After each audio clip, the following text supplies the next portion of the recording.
30-yard line. So out come the Steelers now for their first drive. They'll be led out by their well-traveled quarterback. It's the veteran Bruce Gradkowski. Another player who's come out of a family that's developed more than one NFL prospect. Has a brother who's played in the league as an offensive lineman.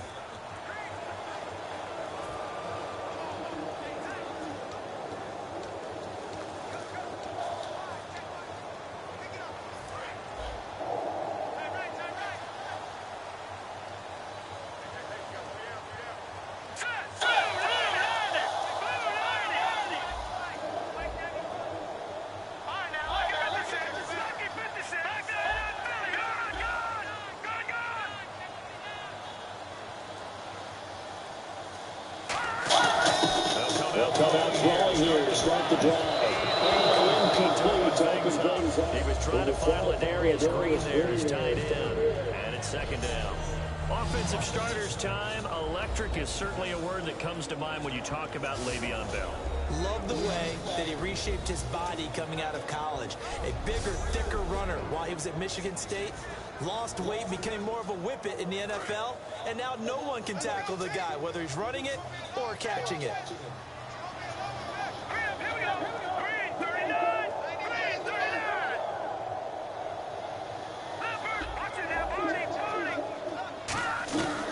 Try again with the arm here on second down. And that's off the mark, incomplete. Cordero Patterson, the one he was hoping to get it to. And it's third down. A quick look here at the Patriot defense. Malcolm Butler's rise to fame culminated with a fantastic play in the Super Bowl, but what a tremendous success story. Totally off the radar, has turned himself into an NFL starter. So here we go now. An extra defensive back in there on 3rd and 10.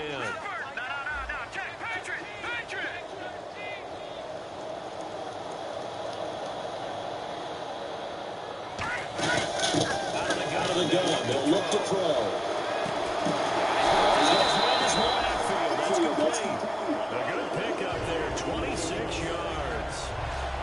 They practiced this all week. Pretty clear it paid off there. Threw it downfield, made it look relatively easy. And it always comes a little bit easier when you've practiced it and tuned things up and you're confident in what you're doing now.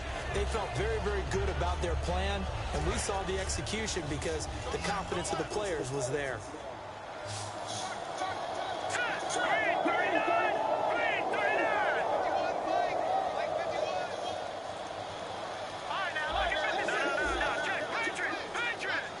They'll need to get the play off quickly. They'll look to throw now on first down. Oh, incomplete. The rookie had it and lost it there. And it'll be second down. Well, he did almost everything right. Excellent coverage, breaks on the football, just unable to haul it in and take it the other way. So he dropped an interception. The key for him now, don't dwell on it. Just move on to the next play. Let's go.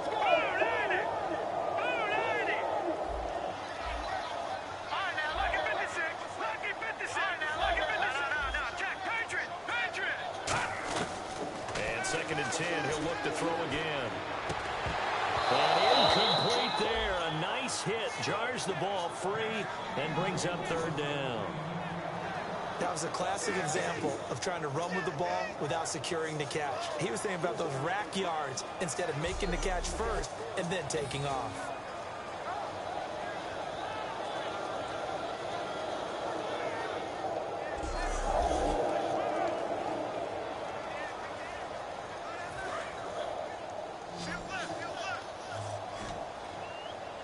An extra quarter on the field for New England. Another DB.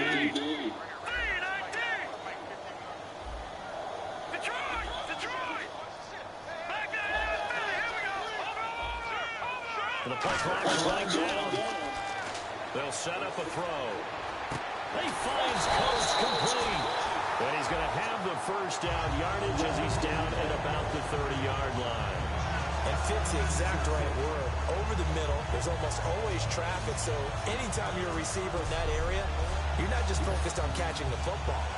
You're wondering where the collision's going to come from, right? Because there's almost always someone there able to concentrate, catch it, and even added a little extra at the end with a short run.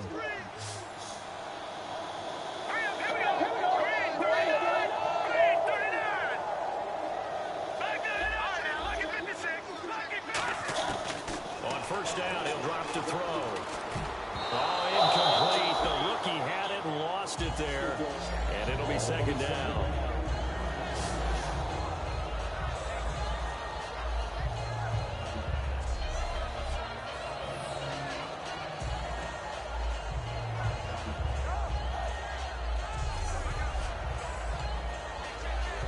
Second down now after the incompletion.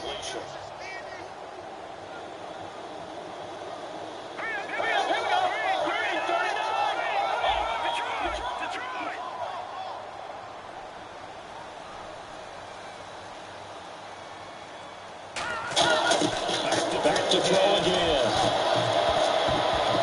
And his throw is going to be incomplete.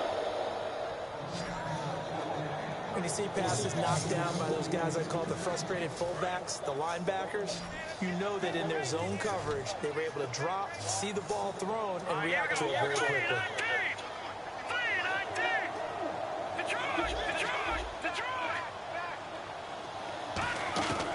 On third down, he'll drop to throw. And he'll have the first down, getting this one to the 14-yard line.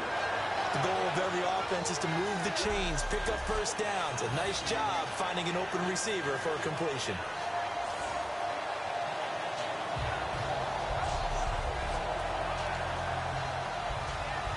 And the next snap coming inside the red zone here.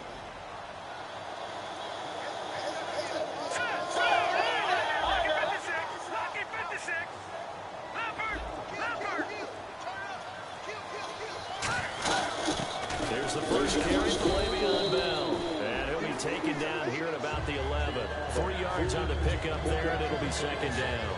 I go all the way back to college with Le'Veon Bell. One of the better body transformations I've seen, from a big, thick power back to the guy we see now who can do everything. And 2 years ago, of course, last year the injury, but 2 years ago over 1,300 yards. I think they think he can top that this year. I don't think there's any question about it. Again, it's Bell. And he's in. Touchdown, Steelers.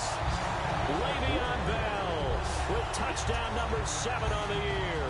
And the Steelers take the ball down the field and score on their opening drive. And they do exactly what they wanted to. Opening drive, they get into the end zone. They do it on the ground. And not only is the person lugging the ball happy, of course, because he got it into the end zone. How about the offensive linemen and receivers who are blocking for him? They have to feel great about themselves, sticking it in the end zone on a running play.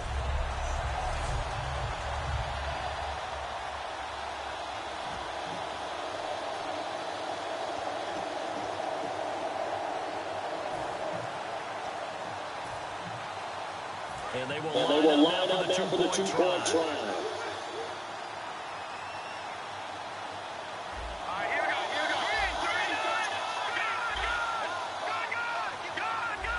Time running out here on the play clock.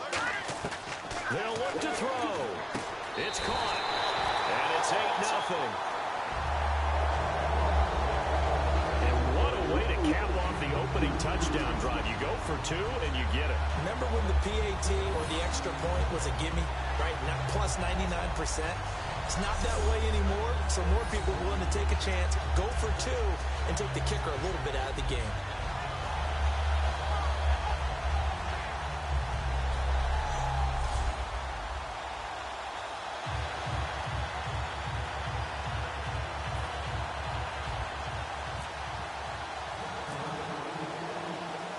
The kickoff unit is out on the field, and they will send this one away. This is taken about 7 yards deep. And no run back here. This will be a touchback, and it comes out to the 25-yard line. So here come the Patriots to take over on offense. They're led out by a man who started more Super Bowls than anyone in NFL history, the great Tom Brady. I can't help but admire the career Tom Brady has had. The numbers are off the charts. The Super Bowl championships and rings, we know that they are incredible. But how about the durability? Had one season that he missed, most of that season because of a knee injury. The rest of the time, he answers the bell and wills his team to victory more times than not. Now a man who was briefly a Steeler himself. This is LeGarrette Blount. 5 yards on the carry. Good pickup on first down. This is the offense we're going to see coming up in this one, and LeGarrette Blount, the featured back. The big knock on him coming out of college was his lack of speed. But it's definitely not his lack of power. He runs right through opposing tacklers and sets things up big for his offense. They'll run again with blood. And he takes this one all the way across midfield into enemy territory down to the 40-yard line. Well, partner, I have to say they called him in the right defense there. Nickel set, fifth defensive back on the field, and they love to run against that because now you typically get a bigger blocker on a smaller defender. Yeah, because those DBs like you, they want the interception. They're not as worried about the running play, right? Not at all. And I still remember being in school, and one of my offensive line teammates used to say, boy, I'd love to come downfield and hit you little people. Good run there. And a look at the Steelers' defensive unit. Cameron Hayward is a defensive lineman, but many of us, especially guys of my vintage, remember his father, Craig Ironhead Hayward, who was a running back. I think Cameron decided he'd rather hit people than be hit. Second down to the offense, needing 5 yards.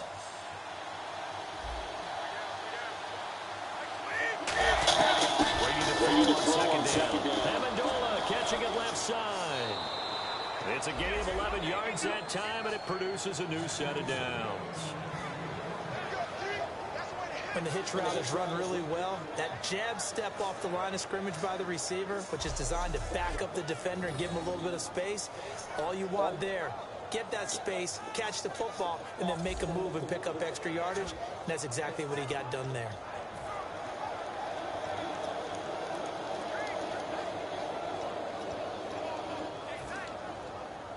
Fresh set of downs here.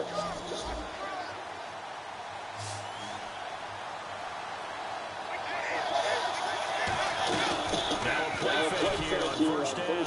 Finding time. Letting one go deep for the end zone. And seeing no options, he just tosses this one away incomplete. Now that'll bring up second down. What I loved about meeting with these coaches before the game is we didn't even have to ask any questions. They told us that they were going to be aggressive and push the ball downfield. They weren't successful on that play, but look for them to try it again later.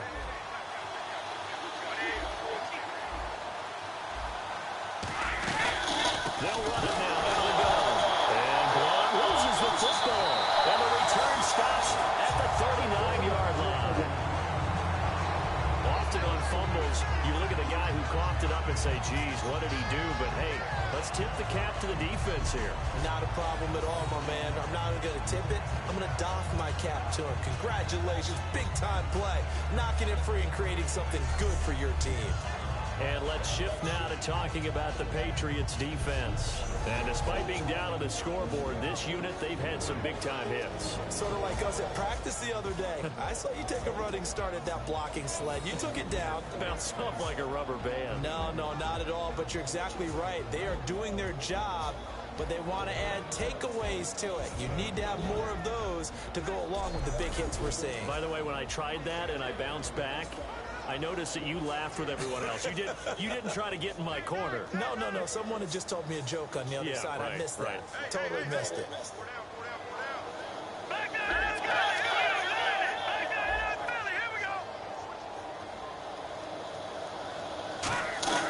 They'll try and start this drive in the air. Surveying the field. And he goes down. It's a Patriot sack.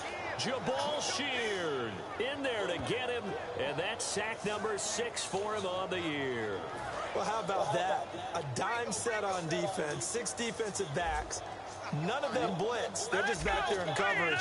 Defensive lineman gets the sack. That's where the O-line, they go to the sideline, they keep their helmets on so the cameras can't find them, right? Yeah, the cameras can't find them, but I know one thing. The O-line coach will. Play clock winding down. Now they'll throw here out of the gun. And his pass incomplete.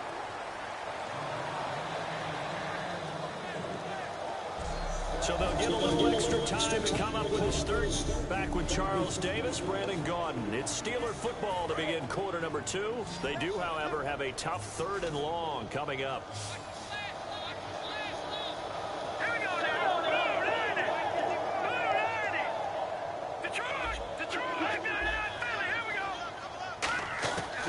Now a shotgun snap as they'll look to throw.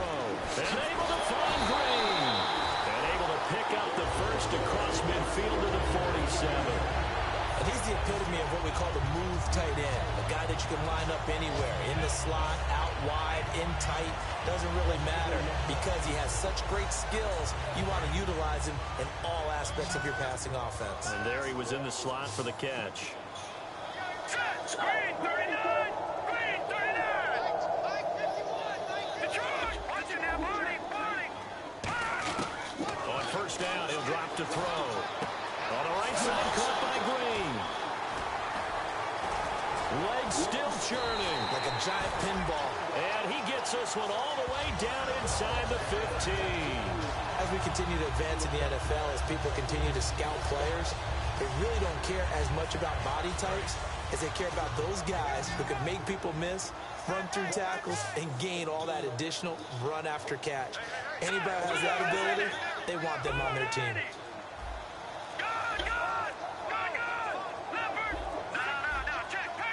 They'll need to get the play off quickly. They go play action here on first down. And he's in. Touchdown, Steelers. Ladarius Green, his third touchdown now on the year. And the Steelers find a way to stretch their lead. Boy, it's nice to have that big, reliable target you can go to. Each and every time. A lot of people see that position as a fallback. Throw it to them when all else fails. Not at all. This guy can make plays, and that's exactly what he just did. Yeah, play here for a touchdown. Chris Boswell now for the extra point.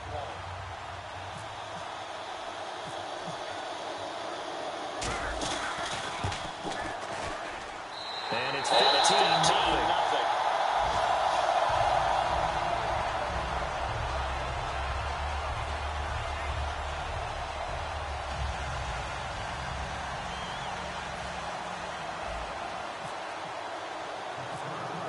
Set now to kick this one away, and off it goes.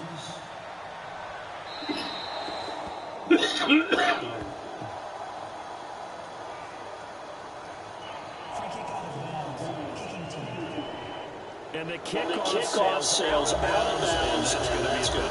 You can see the looks on the faces of the rest of the team. You have one job to do.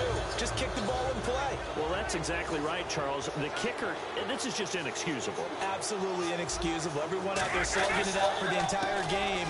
Execute your job.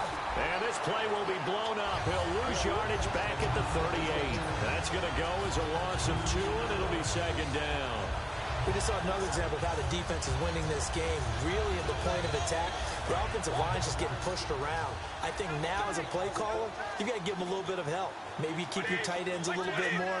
Maybe the running backs help you a little bit with the pass blocking. But you've got to help them get some confidence because you can't abandon the play calling right now. They'll wind up losing 3. And now it's third down. Partner, we're into the second quarter, and I guess you can kind of look at it both ways. The offense, they've got to figure out what they're going to do because they haven't scored any points. But if you're the defense, you're feeling great about what you've got going on. The only concern you have, if you get to the half, what adjustments will the offense make to try to defeat you? Now Brady. And it's incomplete. Took a shot, couldn't connect. The former Bill, Chris Hogan, the intended receiver. And it's fourth down. But no second guessing the call here. It was third and long, so throwing the football was probably the smart play to try and pick it up. But they don't get it, and now the defense goes off the field feeling pretty good about themselves, gaining some momentum as they force them into a likely punting situation. On fourth down on now is the lefty Ryan Allen to punt. Back deep for the Steelers, Marcus Wheaton.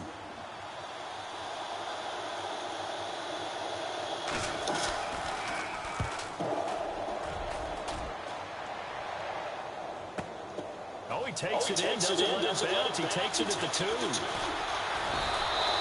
Great blocking on the return. It springs him for 25. And the Steelers will go on offense here, 1st and 10.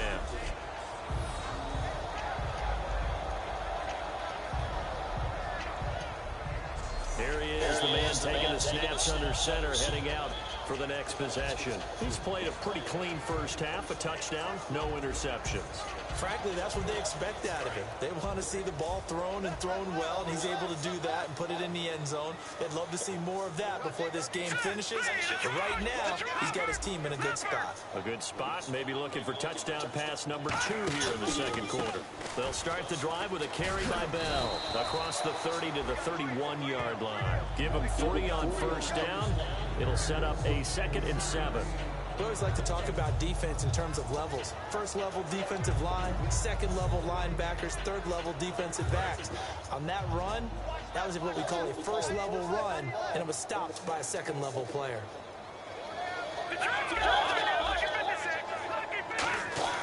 He'll look to throw. Over the middle here to Coates. Oh, he's got some breathing room. He's at the 30. 10, 5, and into the end zone. Touchdown, Pittsburgh. Sammy Coates, his 2nd touchdown on the season. And the Steelers are going to add on to their lead. Good pass, clean catch, and a house call there on the fly route. And not that much room to operate. So that tells you about his acceleration. We always talk about being able to go from 0 to 60 real fast. Took him less time than that to get to top speed and complete that play.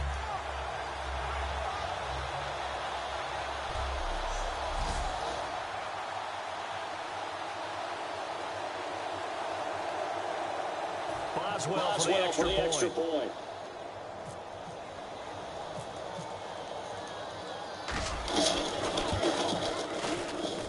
And the lead opens up 22 points.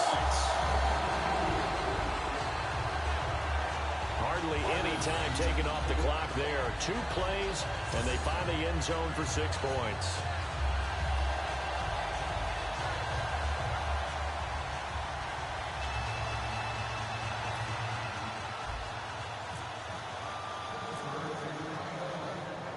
The kickoff team on the field now as they will send this one away. This is taken at the 3. And he'll be brought down at the 23, make it the 24-yard line.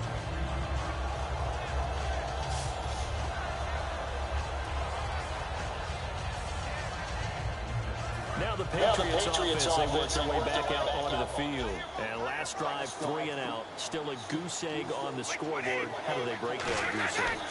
They've got to find a way to get the ball in the hands of their playmakers. Pressure comes, and the Steelers take him down. Ricardo Matthews, never giving up. He's able to keep working and get him for a loss of 12.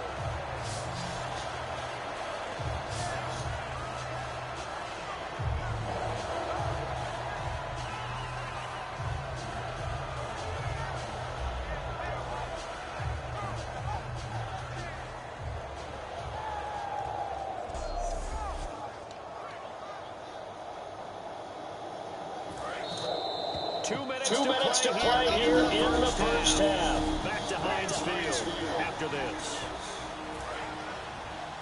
We remind you that coming up at halftime, Larry Ridley will have the highlights and analysis of this first half from our studios in Orlando.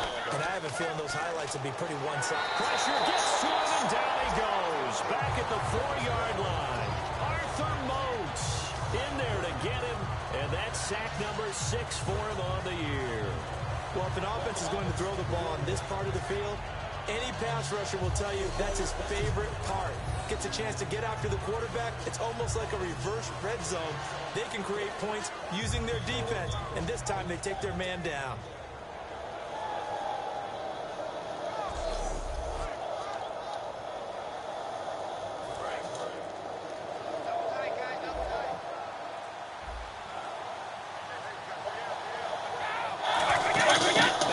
Near his goal line. Here's Brady. It's caught at the line, Amendola.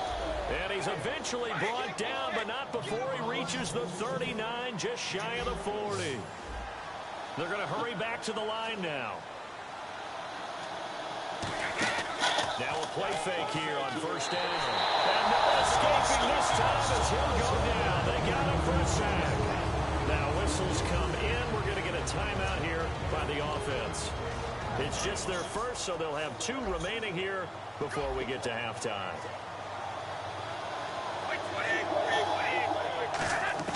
On second down, here's Brady. And he dumps it off to Blunt. And he'll be brought down shy of the 40 at the 38-yard line. Now hold everything here. We're going to get a timeout by the offense. So that means they're down to 1 remaining here as we head toward halftime. Throwing is Brady on third down. And he's got an open man. It's Gronkowski. And he's taken down, but not before getting this across midfield and just shy of the 40. Ah, yes, Brady to Gronk. You think these two are in sync? Without a doubt. And look, they both understand what they can do for each other. Gronk knows if he gets open, the ball's going to be there.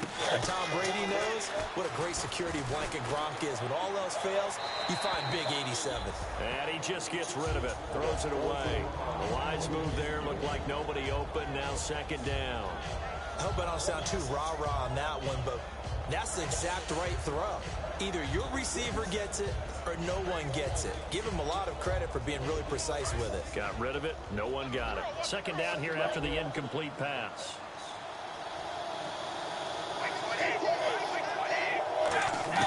Brady to throw again.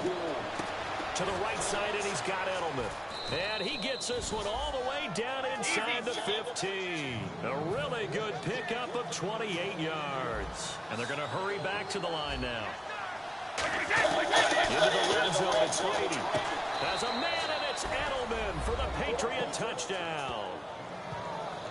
Julian Edelman in the final seconds of the first half. And the Patriots make some inroads here on that deficit. That's one of the better examples of clock management I've seen. Whittled it all the way down just about and still put the ball in the end zone. Yeah, just a methodical drive and something really to take into the lockers here. A good drive that time as they go 9 plays in all. And it's finished off by a Pats touchdown.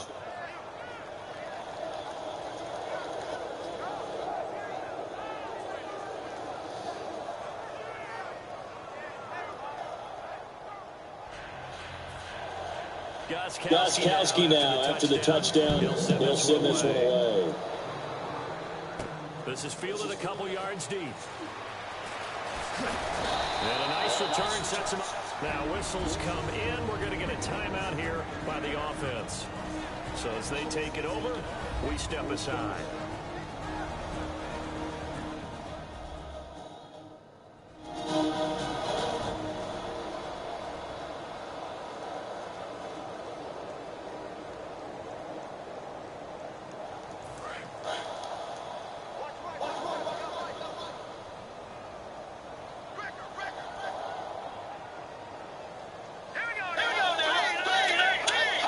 And with time running down, they go down to a knee. So we reach halftime here in the Steel City with the Steelers on top. As we send you down to our EA Sports Studios in Orlando, where we find our man Larry Ridley with our halftime report. Thanks, Brandon, and welcome to the EA Halftime Report. Let's take a look back at the first half. The Steelers had a great passing game going last week, and it's been more of the same today. The Patriots are finding out firsthand they'll have to deal with this passing attack if they want to win. All right, let's do this. Here's the first half highlights. Steelers take it at the 11. Bell's going to stay between the tackles. He'll go for the score. The Steelers strike first in this one. Hit till late in the first. Here we'll get a fumble on the run.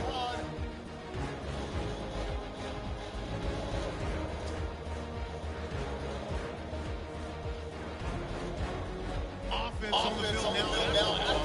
Quick pass, it's complete, and 13 yards later, he'll go in for the score. The lead grows to 15.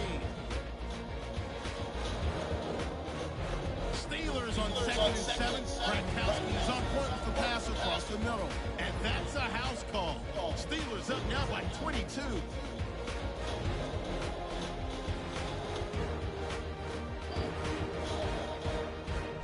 Third and long. Here a throw deep down the field is caught. And that connection will lead to a gain of 44 yards. Later on the drive, Edelman's wide open, able to make the grab. And it's going to be caught for the touchdown. This cuts the deficit to 15. So they'll to bring our halftime report to a close. We'll go back now to Heinz Field for the start of the third quarter.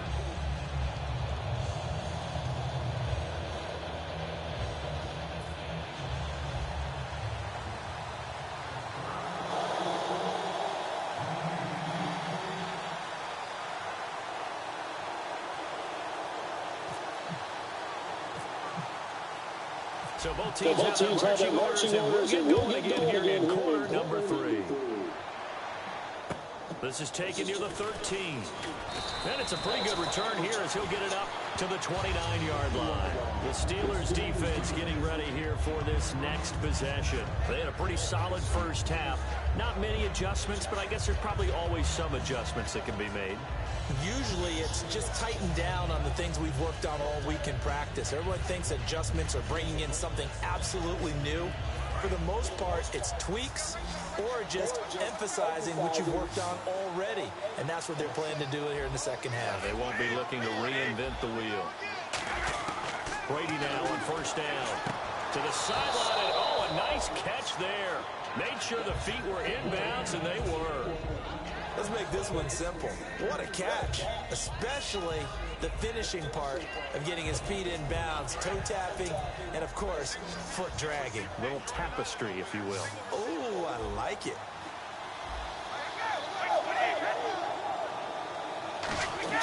Now Brady throwing on second down. Wide open, Gronkowski. And getting this just shy of midfield, they'll spot it at the 49.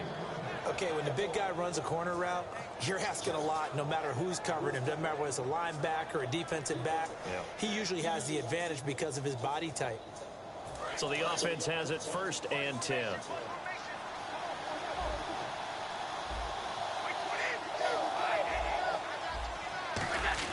Throwing on first down is Brady. To the left side and complete for Julian Edelman. 7 yards, the pickup on the pitch and catch.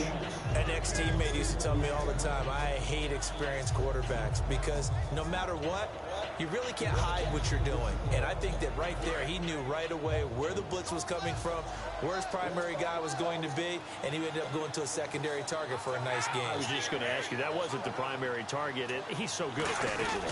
I think he knew right away that he wasn't going to get to his primary guy. I think he read that as soon as he got to the line of scrimmage, knew where the pressure was going to come from, and said, I know how to beat that, and that's what he did.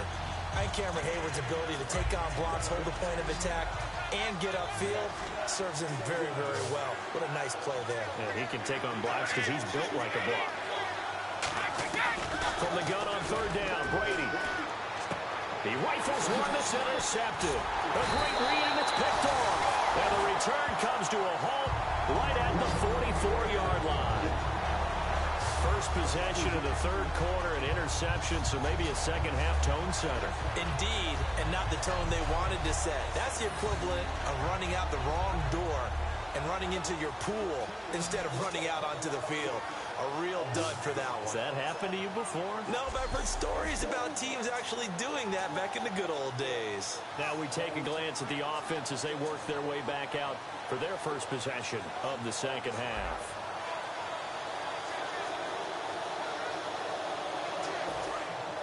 Looks like the defense in press coverage here.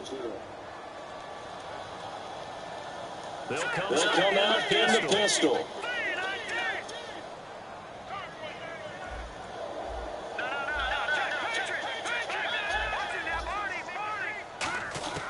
They'll come out throwing here on first down. On the right side, caught by Green. Give him 27 yards that time. And the Steelers are going to have a first down. Last week, as you get a look at some of the numbers, he just wasn't in the mix, almost like he was out of the game plan. We couldn't figure out why, but here, he's fully in the game plan. I like what you just brought up because when we asked the coaches about that, it was a little sheepish in there, wasn't it? That's when they admitted, yeah, we kind of neglected him last week. We've got to find ways to get him the football, scheme to get him open because they know he's a big-time weapon, so they're going to have people out there to cover him. But sometimes you just have to do some things, show some different formations, get him isolated where he can be one-on-one. And in this game, they're getting that done. I like watching the wide receiver screen because it's a real teamwork play. Because guess what? The guy catching the ball, he'll get all the credit. But how about the people up to block in front of him, either fellow receivers or offensive linemen?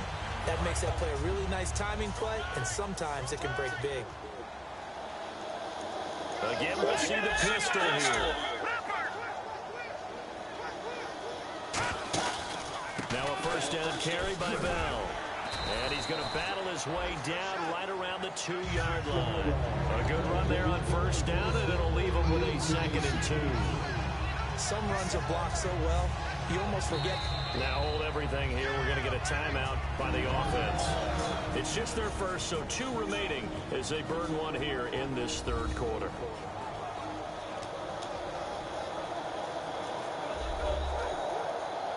So the offensive unit called the TO, and now we are ready to resume play.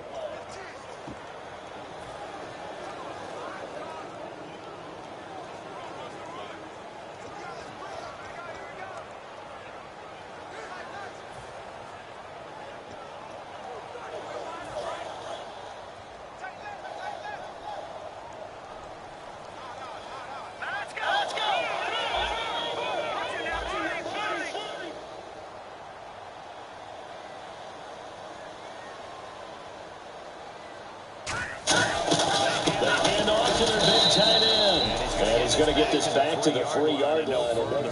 He got maybe a half yard at most, but officially they'll be left with a 3rd and 2.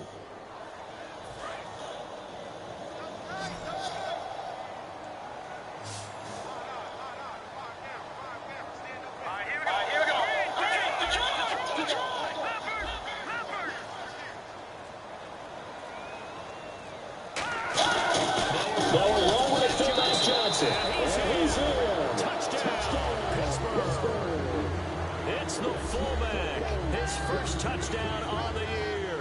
And the Steelers find a way to stretch their lead.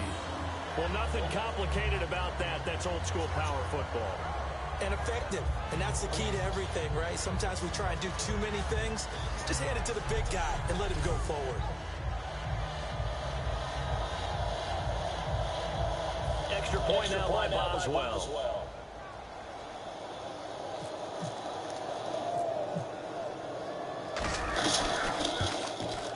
And the lead opens up now to 22 points.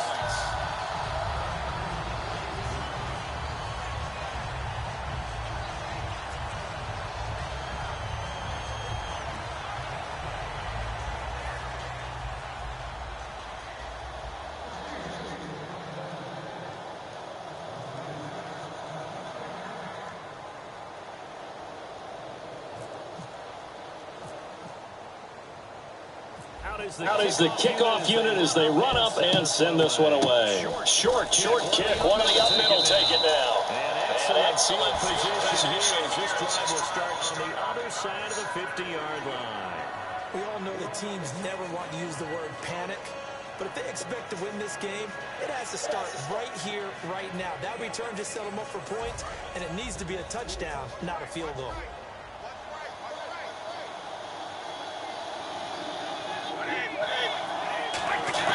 They go back to the air here after the INT.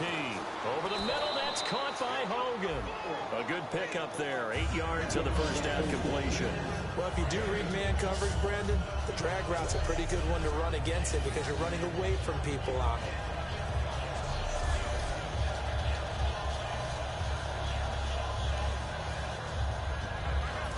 Offense in a good spot here, 2nd and 2. Possible run anticipation. Here's the D-line sandwiches together. On 2nd down, here's Brady. He gets it into the hands of Gronkowski, complete. And he's going to get it down to the 33-yard line here. And there's another completion to the tight end. And let's face it, it is hard to overthrow a 6'6" target. It is indeed. Quarterbacks like their speed guys. They like that huge 6'6" target that they've got in him. They really do, and it reminds me of what one great tight end told me once. He had told his quarterback, just make sure you throw it up there. You know, kind of like put up on the top shelf where the kids can't get it. On first down, Brady. Over the middle, it's Amendola. The completion good for 3, and it's 2nd down.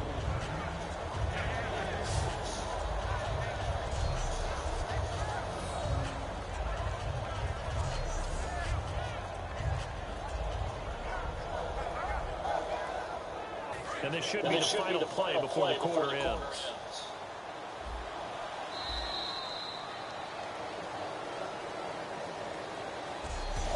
Three quarters have come and gone. The Wolves back now in Pittsburgh. A lot of happy faces in the crowd at this point as their guys have a big lead here to start quarter number 4.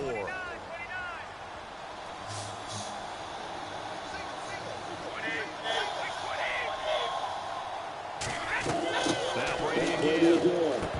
And the hit turn is loose. It's incomplete. LeGarrette Blount was the intended target. And that'll make it third down. So many components go into a well-executed screen pass. You've got to sell. Offensive line's got to sell like they've missed blocks, and then they move out, and they're out in front of the running back. He's got to sell that he's trying to block, and then he slips out into the route. The quarterback has to sell that maybe he's trying to throw it downfield. Instead, he slips it off to a running back, and when you get one set perfectly, you have to catch the ball, and that didn't happen on that play. Throwing is Brady on third down. They will find his man. That's Hogan, complete. And all the way in. Touchdown, New England.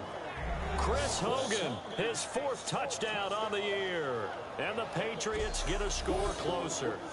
And correct me if I'm wrong, that was just a simple fly route, wasn't it? No, there's nothing to correct at all. You've got it down pat. And I just remember as a player, when I'd be in practice sessions and I'd hear 9 from the receivers, that meant fly route, go, look out. That was the 9. And now the pressure gets there, and he goes down. So he couldn't get rid of the football, and that deficit stays right where it is. So tried to throw it in for 2 points, but the D got home, brought him down. Yeah, got home, which means there had to be good coverage. Just had nowhere to go with the ball. Typically, you're trying to throw quick hitters, quick slants, maybe even a quick fade. Nothing was open. He ends up getting sacked.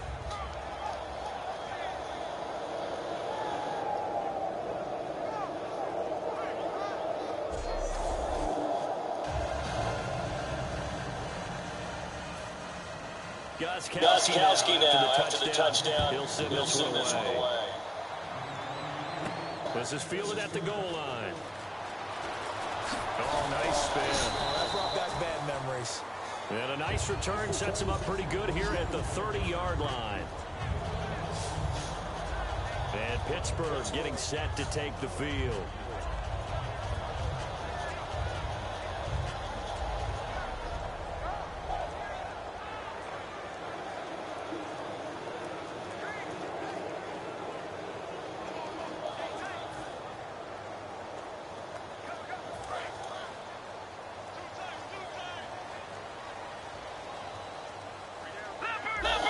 They come up with one running back. That's Bell.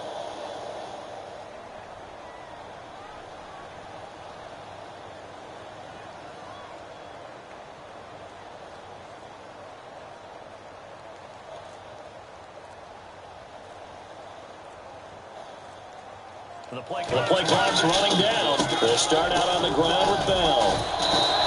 It's a 6-yard pickup, and it gets him to 2nd and 4. And this situation with a lead 4th quarter, they're liking keeping the ball on the ground, I'm sure. That's just smart football, but the defense has to know it as well. They've got to stop them here. So now we're going to see that loading the box in a big way. 6, 7, 8, 9, whatever it's going to take, puts a little bit more pressure on the big offensive line.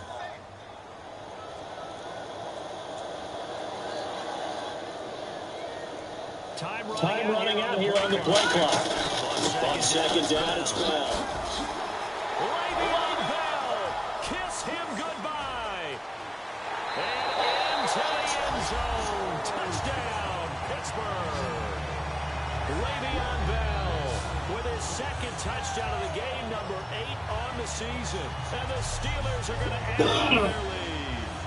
And he certainly played a pivotal role with those 2 TDs and why they're up on the scoreboard right now. Well, someone's all about winning, aren't they? Because he's not worried about the number. Sure, it's great to have 2 touchdowns.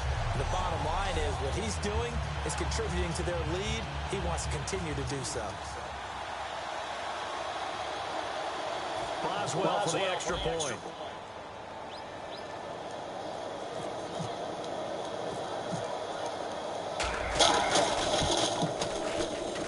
PAT pushes the lead up to 23 now.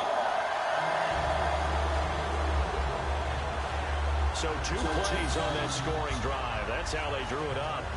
And the long run into the end zone, and what a run it was.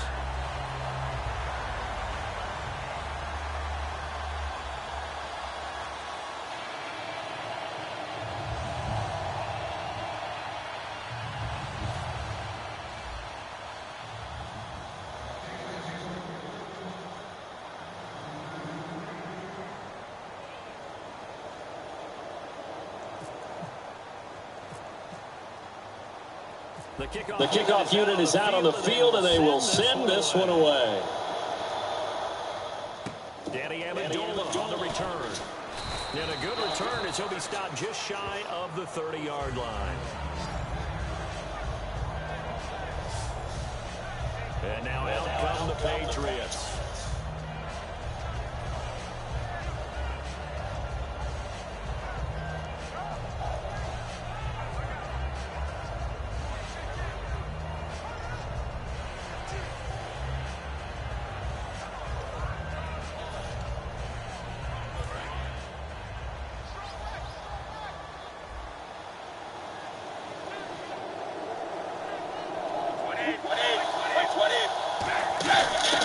Brady now, first down. Over the middle, that's taken in by Gronkowski. That throw good for 4. It's second down. I think what we're seeing today, partner, is what happens when you have a really good game the previous week. You get a lot more attention from the defensive coordinator. It looks to me like they spent a lot of time figuring out tendencies, how they get him the football, and adjusting accordingly. Well, they've adjusted, and the numbers certainly show that. Brady to throw on second down. And he's just going to get rid of this thing. To no one here. He throws it away, and now it's third. Not too many things get to a quarterback of this magnitude, but I think it's safe to say that pressure can get to any quarterback. Now, he's obviously a great franchise quarterback, but felt the pressure, threw it incomplete. The Steelers insert their nickel defense on third down. Yeah, they add a DB. From the gun, it's Brady. And that is incomplete. Gronkowski, the intended target, and it's fourth down. Whenever they're trying to attack a zone defense, you're trying to figure out where your gaps are going to be. And depending on what type of zone they're playing, it could be on the outside, it could be in the middle, it could be in the seams, in the edges. In this case, they tried to attack the middle of the field, but this zone defense didn't allow it because they were able to see the ball come off the quarterback's hands, and everyone was able to react to the football and knock it away.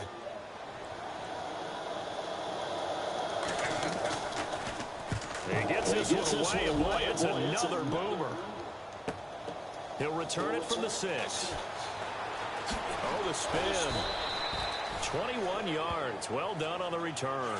And out will come the offense as they take over. And Pittsburgh getting set to take the field. And they will simply, Charles, be looking to duplicate what they did last drive when they were able to push it in for 6. And they hope it'll be that easy, right? To be able to take exactly what happened before, replicate it. They may have to make a few additional changes along the way because I'm sure the defense will make some adjustments, but they've got to have great confidence having scored the last time out.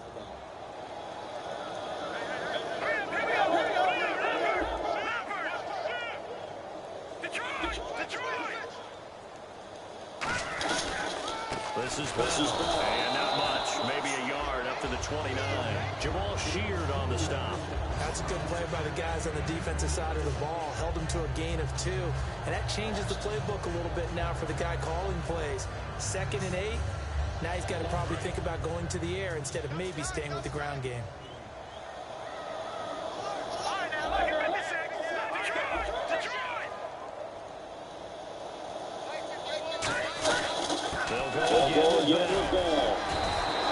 It's a 4-yard pickup there, and it leaves him with 3rd and 5.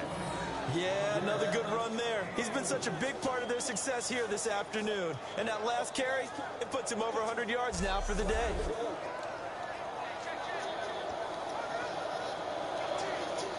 Third down now following the run.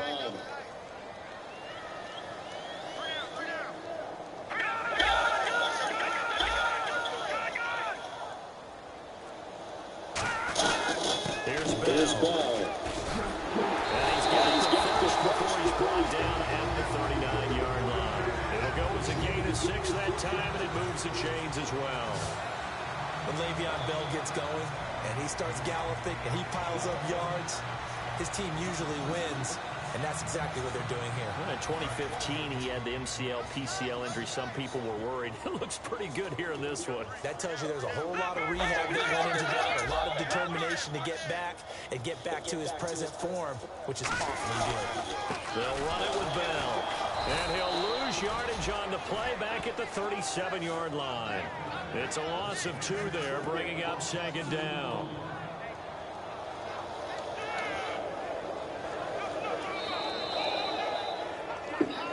Time for all. This one's over, but the shouting will finish it after this.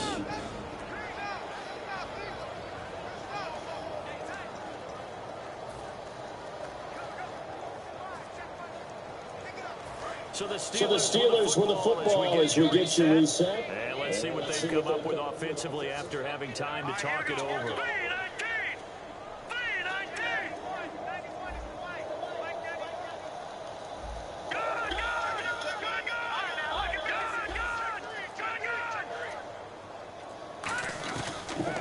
Switch it up here and look to throw. And that one got tipped. Kind of threw everything off. It brings up third. Well, we're not playing 3 yards in a cloud of dust football anymore. I kind of get why those old school coaches sometimes didn't want to throw the football. Because if it's popped up in the air, it almost turns into slow motion. And both sides trying to get to the football, and you're holding your breath wondering whether it's going to go good or bad for your team.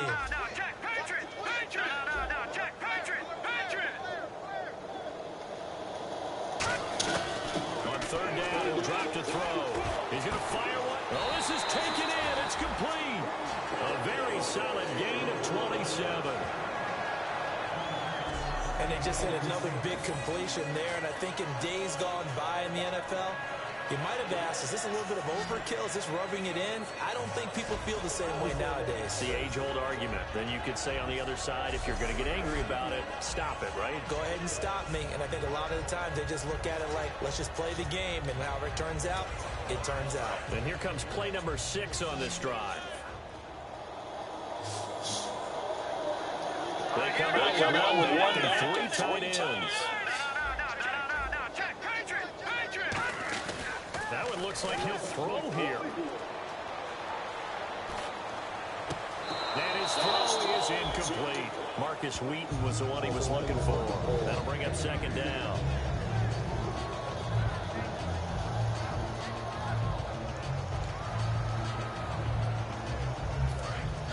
Looking to jam the receivers at the line here. Press coverage look defensively.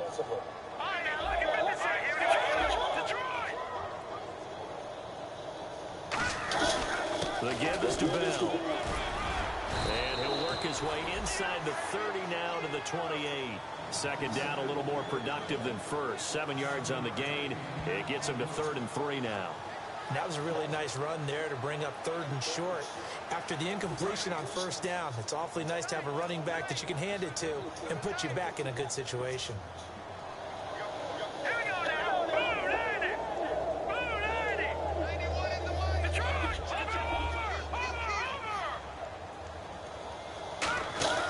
Here's a play fake as they set up to throw.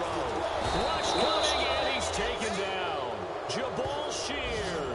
He's the one to get him, and that's sack number 7 for him on the year. Defensive end. Now whistles come in. We're going to get a timeout here by the offense. That'll leave them with just 1 remaining in this 4th quarter of play.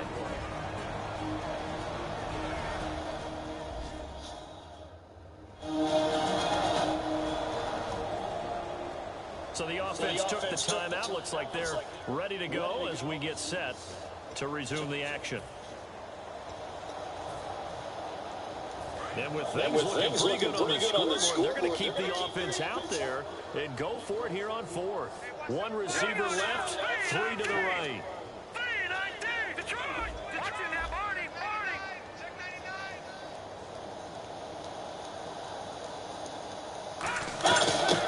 Now back to throw. And Huff it in. He's going to take it off. Touchdown. Josh Huff, his first touchdown on the year. And the Steelers offense, they continue to pour it on. And to me, that touchdown allows you to start grinning widely on your sideline. I think they pretty much locked this one away. Yeah, that's the clincher, the proverbial icing on the cake, if you will.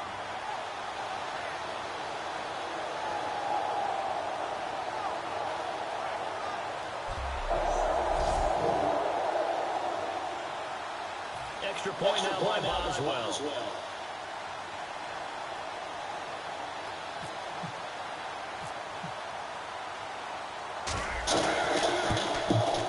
And he's been a busy man, 5 for 5 now as he knocks another one through to extend the lead. So that was a pretty time-consuming 10-play drive, and it ends with a Pittsburgh touchdown.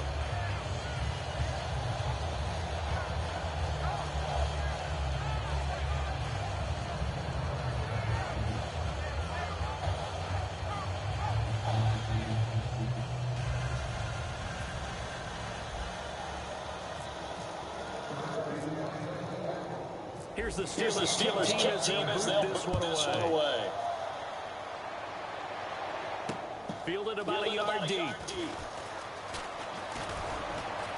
a pretty good return here. He'll be stopped just shy of the 25 at the 24-yard line. The Patriot offense now set to come back out onto the field. They're down big here late. I don't know. You just one last drive here for pride. Some people like to do that. I remember playing for a guy once. We were down huge, and someone said, "Coach, what do you want to call?" He just waved a hand like, "Who cares? Let's get out of here and do something some other time." But some teams like to do something at the end to feel a little bit better as they continue to move forward. Yeah, probably just want to put this one behind them. And he dumps it off to Blunt. Now hold everything here. We're going to get a timeout by the offense. It's just their first. They've got 2 more to use here in the final stages.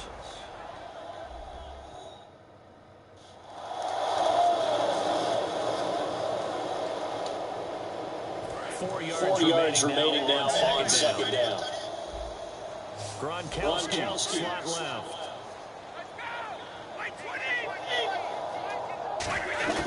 Now Brady throwing on second down. And no escaping this time as he'll go down. They got him for a sack. Now whistles come in. We're going to get a timeout here by the offense. That'll leave them with just 1 remaining in this 4th quarter of play.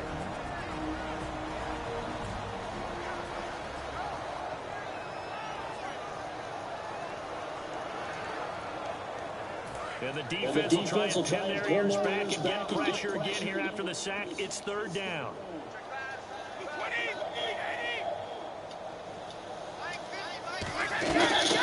Working from the gun, it's Brady. Now a desperation throw deep downfield. Looking for Amendola, and it's intercepted. Picked off William Gay.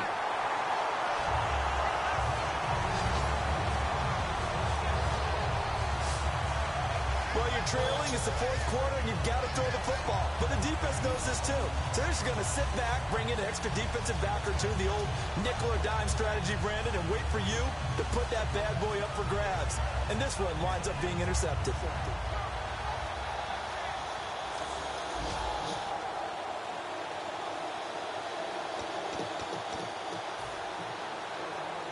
And this will likely be the last play and wrap things up.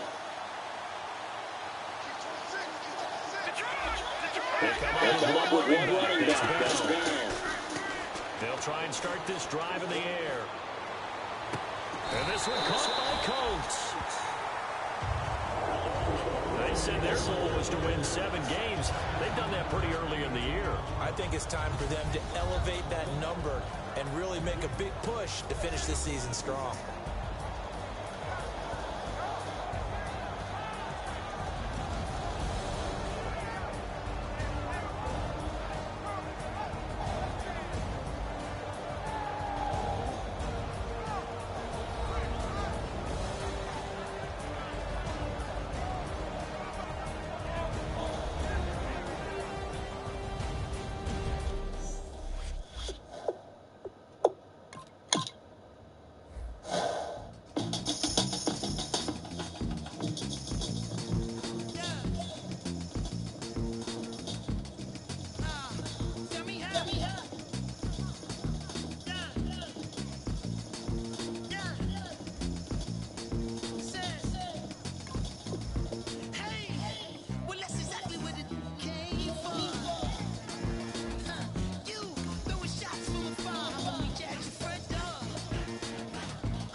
troubles in the air.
Troubles in the air.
Troubles in the air.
and this is Madden 17 on EA Sports.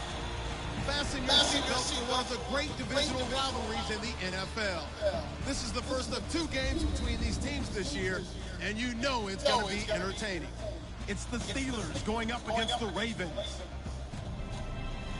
With that, they've got the call of this Week 9 matchup. Larry, we are coming to you from the heart of Baltimore, nestled between Russell Street and I-395.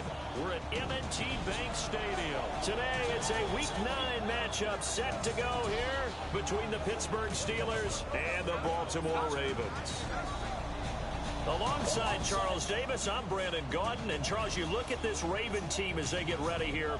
They, too, come in off the bye, so we should have 2 teams that are eager to get back at it. And players are creatures of habit. You can bet they enjoyed the time off, but you know they're also ready to get right back into the swing of things.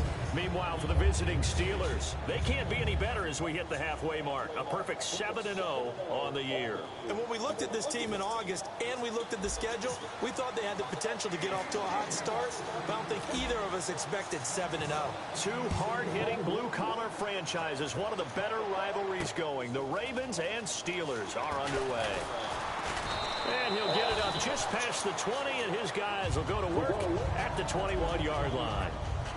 So here come the Ravens with their first look on offense. They're led by their veteran quarterback in his 9th year now out of Delaware. It's Joe Flacco. Started the first game of his rookie year and then didn't leave the lineup for a long time before suffering a knee injury and has rehabbed and made his way back. If you want a guy who can throw the long ball, you want Joe Flacco in your lineup.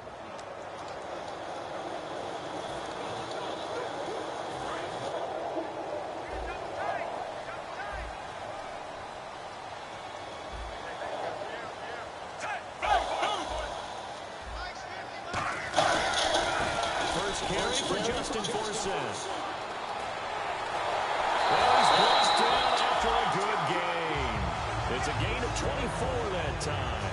And that'll be good for Baltimore first. So much of this game is still mental, still psychological. Yeah, we just saw a big-time run right there. But you have to believe he was dreaming about this last night in his hotel room before this one, thinking, hey, first time I touch it, let's go for some big yardage and set a tone. That's exactly what he got done. Back to the ground on first, again for a set. And he'll only get a yard, maybe 2, up to the 46. Stephon Tuitt, the one that got him down. And if this offense is going to flow today, certainly the running back will be a key piece. Without a doubt, because they asked their runner to not just do that, but to block, to catch, to help set a tone for their offense.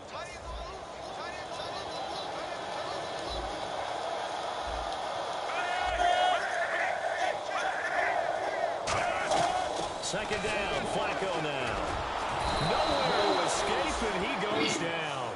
Arthur Moats in there to get him, and that's sack number 6 for him on the year.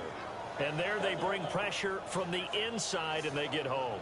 Yeah, hard to block everyone, isn't it? And on this play, someone did not get blocked. He's the one who got home.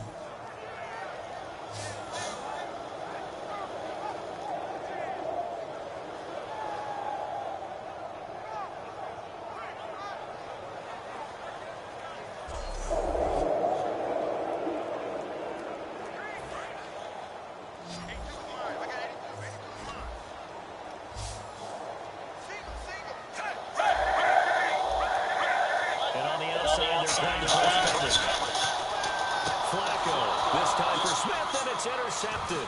And an alley to run. Down the numbers. There he goes. And he brings this one back. It's a pick 6 for a Steeler touchdown. And the defense could not have written a much better script than that first drive, pick 6. The offense never got a chance to really get oiled up there, did they? But the defense, they certainly got in gear. What a big-time play and a great way for them to start. And now the offense, they've got to turn things around and figure this out because your backs are on the ground real quickly. Yeah, usually when you're starting the game getting the ball, 0-0 is the only score you're worried about. Now the second time you get it, you're already down a touchdown. Chris Boswell now for the extra point.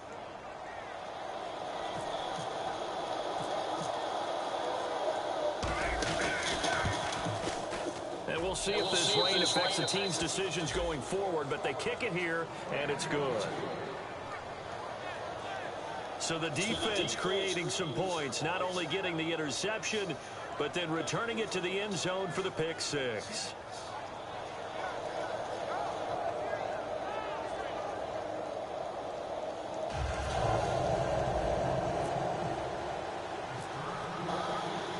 So they'll get another shot following that pick six. And now the kick is away.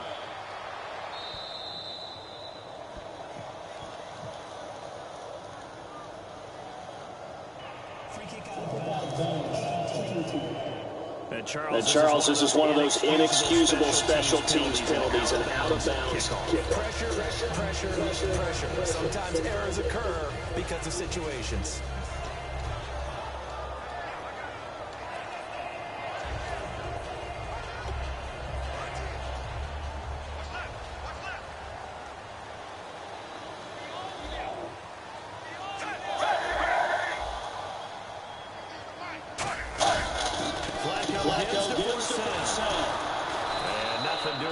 First run. Back to the line of scrimmage, and that's in. Call it no gain on the play, and it'll be second down.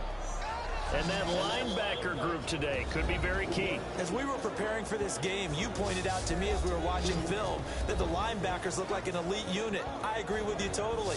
They move around, fly to the football, and take it away from offenses.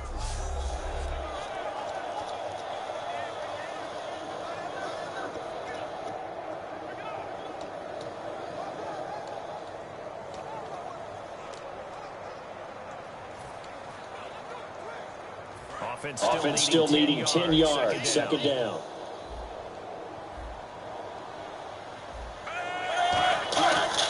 On second down, Flacco on the throw. Finds his man, walks it over the middle. And he'll be taken down, but not before he gets into enemy territory. Well, clearly one of his advantages as a passer is his height. Sit back in the pocket, fired over the middle. That makes things tougher defensively, doesn't it? It really does, because your goal is to move the quarterback off his initial spot when he gets his drop back completed. But when you have that type of height, he can stay in there if he's willing to take the hits and just fire over the top, which saves him time and actually completes a play a little bit quicker than it normally does for a quarterback that has to slide and find open space to throw. Time to tighten up the seatbelt just a little bit, partner, because that was a safety that crashed in there and made that play behind the line of scrimmage. How about that pursuit?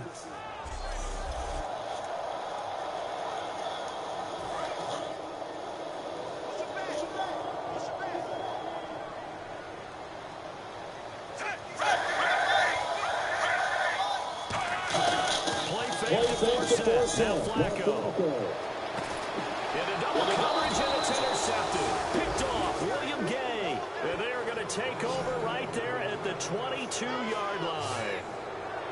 They told us repeatedly earlier in the week in our meetings, we need some plays from our defense here on the road early. They got one. And don't think they were above all week long, pointing out to their defense that the other defense is rated higher than them. You going to let that happen, guys? Is that how we're going to play? And they responded to the challenge.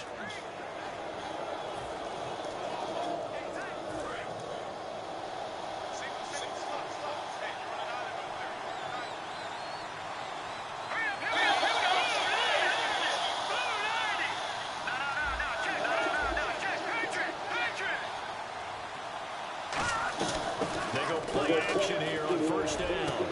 And incomplete, a drop there in the middle third of the field. That'll bring up second down. Second down following the incompletion. It looked like they had something there, but I think that he was thinking about running with the football before he actually hauled it in, and that led to a big drop.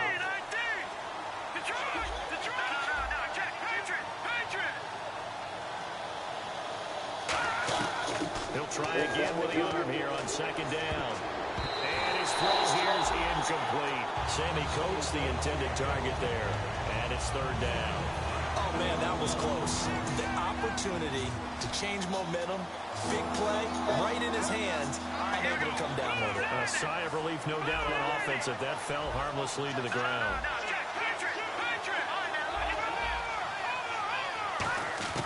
On third down, he'll drop to throw. And that will be incomplete as well. I I think that's a big-time play there because the slant route is really hard to cover because the timing is so quick. But able to see it, diagnose it, and get to the football, that's why he was able to bat it away.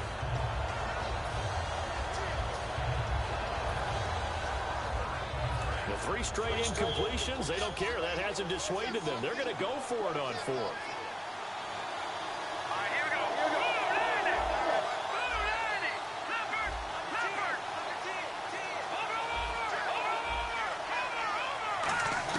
They're indeed going for it as they look to throw. And this is incomplete. Boy, a real head-scratcher there. And the Ravens get the football back and in great shape. Well, that, my friend, I guess is the definition of a head-scratcher. 4th and long, this stage of the game. What were they doing? I just have to believe that he looked at the situation, still in the first half, decided there's a time to be aggressive. Now is it, because there's still time to make up for it if things don't go right. Of course, a lot of questions on this one. And look, I want to go for it as much as anyone. But 4th and long? Yeah, I don't think I would have there. That one seemed a little bit on the irrational side. Fans might be a little angry at that one. Flacco here on 2nd down. He's got time in the pocket. That is caught at the 6. And all the way down inside the 5 to the 4. A good pick up there of 20 yards. So there on that play, offensively, they were in the crossing route. Defense was in zone coverage. So as a former DB, how tough is it to defend that? It's really difficult because your natural inclination is to chase the receiver and maybe leave your zone. So you have to have discipline in order to talk to your other coverage guys and let him know that that receiver's crossing from your zone to the next zone. He's coming your way. Make sure you have him. And then when the ball is actually thrown, secure the tackle. When they're moving on crossing routes, if you miss a tackle, it usually results in a big play.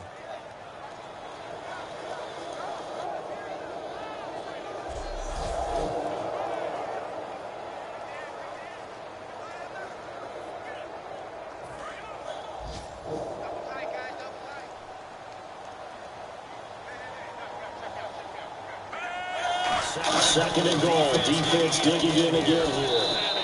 The pressure's right here for a good little gain. 5 yards on the pickup, and that is going to set up 3rd and goal. When you look at the geography we're staring at, this part of the field, don't you always think of big backs carrying the football, bruisers trying to pound it in? Instead, look at a little more of a scat back type, and he's trying to make it happen. Yeah, they went with the elusive second quarter now. Brandon Gaudin, Charles Davis with you. It's the Ravens who have the football, and they'll come up looking to keep this drive moving. Stonewalled on 2nd down. Now let's see what they can do on 3rd and goal from the 2. On the ground, 4th set. And he will force his way into the end zone for a Ravens touchdown. Justin Forsett with touchdown number 7 on the year. And the Ravens are an extra point away from tying the football game. But he decided to run it in and got it done on 3rd and goal. A lot of times that's a passing play. And the kicker, this has to come up for the PAT. He can breathe a sigh of relief as well, right? Although I don't know if he's really breathing a sigh of relief. I think he likes to put 3 points on his ledger. This will be taken in at the 1. Solid return, pretty good field position. They'll start at the 32-yard line. And the Steelers set to take the field. And last time this unit was out here, costly turnover, and then that turned into 6 points. They've got to make amends. And how many times have we sat in meetings with coaches and they use the term complementary football? Offense take care of the defense, defense take care of the offense. That didn't happen on the last possession. This is a chance for them to pick themselves back up and help their team. Yeah, we'll see if they can recoup and recover.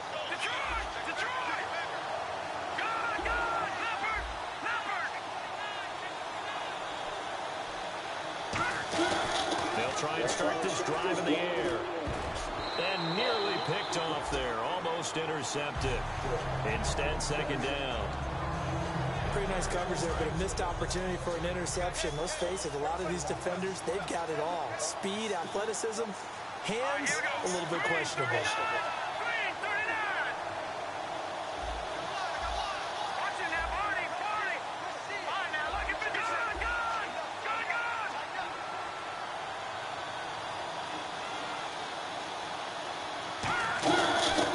second and 10. He'll look to throw again. And that Smith has it. And he's finally taken down, but not before getting across midfield and across the 45-yard line.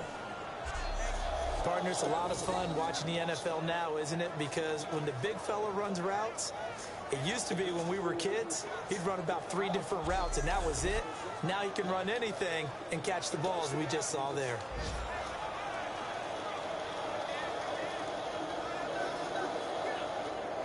So after that big game, let's see what else the offense has up its sleeve.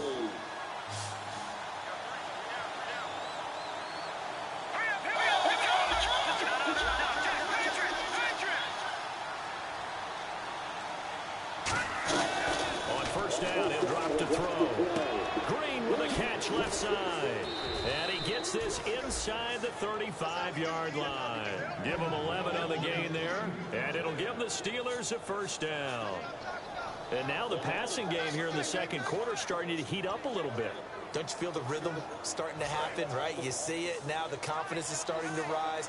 I think now as a play caller, because that has happened, you lean on it a little bit more. You don't go totally away from running the football, but you do say, guess what? We can throw it. We can throw it well with a whole lot of confidence. Play clock winding down. Now on first down, he'll drop to throw it. Over the middle here to Coates. That throw good for 4. It's second down.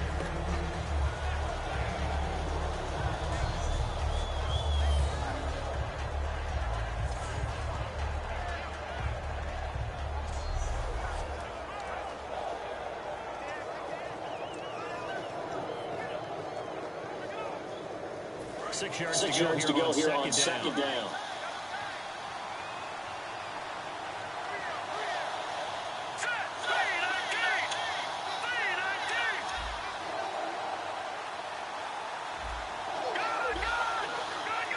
They'll need to get the play on quickly. Back to throw again. He's going to hit his man out of the backfield, complete. And inside the 20 before he's brought down. That one goes for 13 yards, and it moves the sticks. I know most of the time when the ball's in the air, you're thinking wide receiver, tight end, but running backs, they can be a big part of any passing offense nowadays.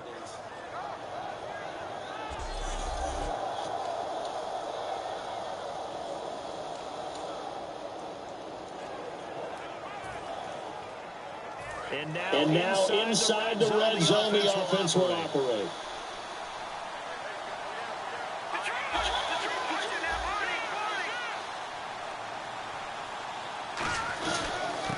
A give to Bell. Oh, good hurdle. And he couldn't quite get there. Tackled down at the 1. Well, partner, you know I always tend to lean towards the defensive guys. But in this case, I have no defense. How about that run right there? Yeah, just a tip of the cap to Le'Veon Bell, and that's what he can do. You think some people back in 2013 that had first-round picks wish that they would have taken him? That's when you go back to your scouting department and say, what exactly did we miss here? Maybe some people have some new jobs. He's a big-time player, and if they don't start getting him on the ground here quickly, he's going to pile up a huge game. And here comes play number 6 on this drive. They come out with one and 3 tight ends. They'll go with a keeper. Call it no gain, and it's going to be second and goal. Oh, yeah, good surge defensively. Sometimes you can just tell by the way a quarterback lines his feet up behind center. He's going to try and sneak it in, and they catch him here and stop him for no gain.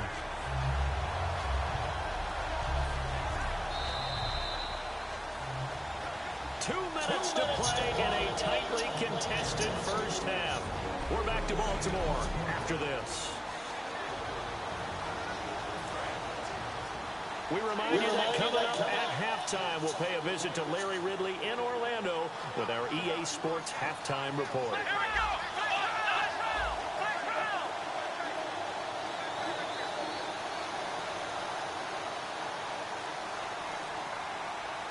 Here's a direct snap to Bell. And he's into the end zone. Touchdown, Steelers. Le'Veon Bell, his 9th touchdown of the season. And the Steelers have taken the lead. I know we don't talk about it enough, but the intelligence level of the guys up front blocking, the offensive linemen, maybe the smartest guys in football overall. Add in a little bit of athleticism and a whole lot of toughness, you've got a lot to deal with, don't you? That's why the guys in the backfield get them really nice Christmas gifts, right? If they're smart, they do. Boswell for the extra point.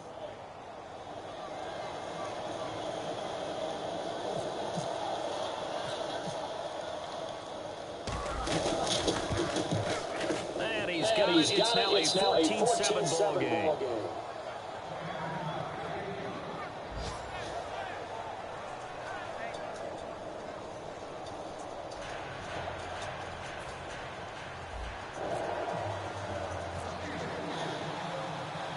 Set now to kick this one away, and off it goes. This fielded a few yards into the end zone. And the decision to come out is going to cost him 5 yards with a new rule as he's taken down right at the 20-yard line. The Steelers defense, we watch them get set to go. And a big reason they've got the lead here in the first half, some of these hits we're going to see here. Almost like they're a group of superheroes, right? Something out of a comic book. Boom, pow, biff. They are really playing well and making things happen on their side of the ball. Taking me back to my childhood a bit. There you go. You had a collection, didn't you? I did.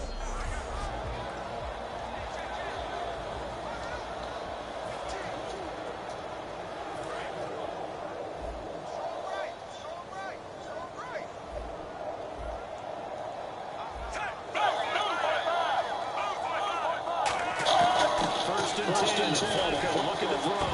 He couldn't quite hold it. Got hit. Ball pops out. Incomplete. Everything about that play tells you about today's NFL offenses and what they're asking out of running backs. You can't just be a guy who can run the football. You have to be able to catch it as well, and he didn't get that done on that play.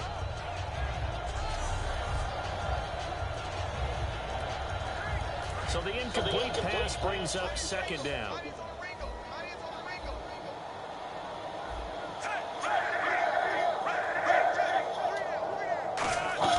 Incomplete on first down. Now Flacco on second. They'll set up the screen for Forsett. Give him 11 yards at time and a new set of downs. They ran that one well, and not only did they pick up a nice chunk of yardage on the screen, they sent a message to the defense. Rush the passer all you want, but you better be careful. We can hit you going back the other direction.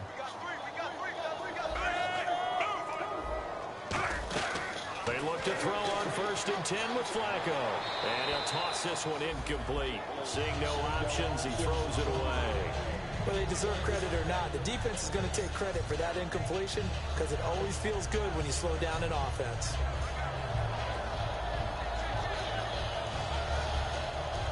Offense looking to avoid a third and long. It's second and 10.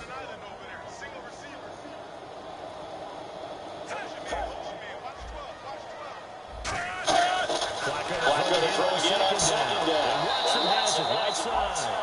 6 yards is the pickup, and that'll lead to a third down. Let's just make this one simple.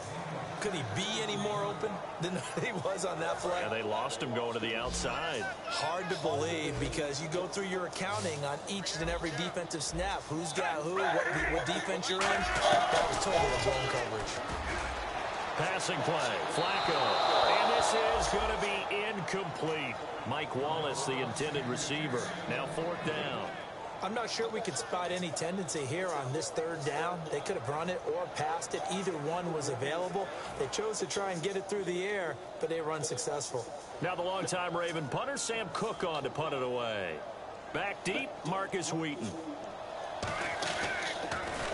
And the kick's away as he angles this one for the sideline. And this will carry out of bounds. Where are they going to spot it now? At about the 18-yard line, it looks like. Out comes the Steeler offense now, ready to see what they can do here. And that recipe on their last drive that resulted in a touchdown looked pretty good, so they'll be hoping to do that once more. And it takes me back to when we sat with the offensive coordinator and the head coach. They felt pretty good about their game plan and thought there were some holes in the defense, and they exploited them the last time out. Let's see if they can come back and put together a similar drive. And we'll see if they can do just that.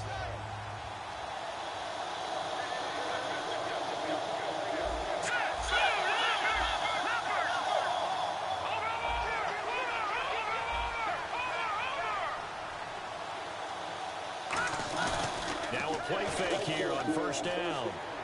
He's going to fire one deep left sideline. And that's caught inside the 35. A big play that time for Pittsburgh. 54 yards. There will always be a place for methodically marching the ball downfield. But when you can pick it up in big chunks and strike like that, have explosive plays, that's often the difference in winning and losing. Those types of plays that can knock a defense off balance, that'll drive a team towards a victory. Creeping up on a minute to play in this first half.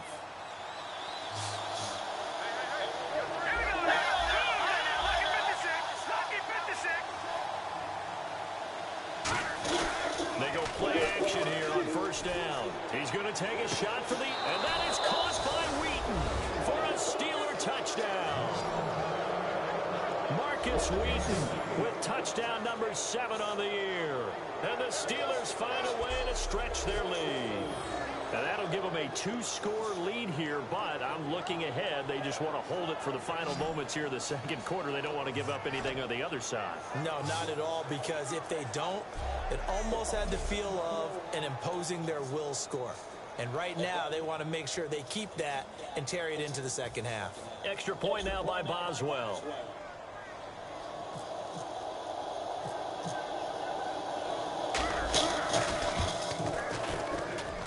It's good, and it is now 21-7. Pretty clean and simple there, just 2 plays. The long pass resulting in the touchdown on play number 2.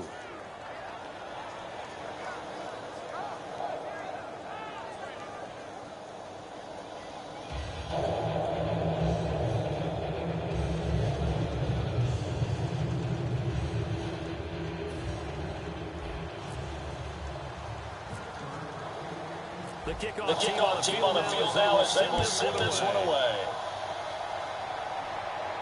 That's fielded in the end zone. And he will take a knee here. So per the new rules in 2016, this will be brought out to the 25-yard line. Now the Baltimore offense heading back out onto the field. And what do you think goes on here in this situation? If you got the football, you're trailing, you're back in your own territory with just a little time. Do you try something? You're thinking about jump-starting your team, right? You just mentioned it. They're down. They're trying to get back into the game. But you got to figure, if something goes wrong, you may have put yourself in a spot where you may not be able to come back in the second half. Managing risk is a big decision. And his throw is going to be incomplete.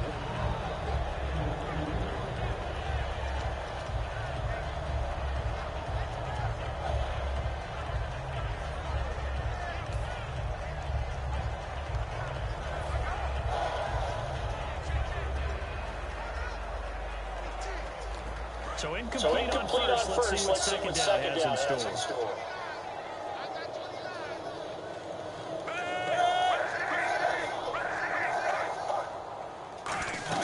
Second and 10. Flacco once more. Now they go screen. It's complete. And this one will go to the 28-yard line.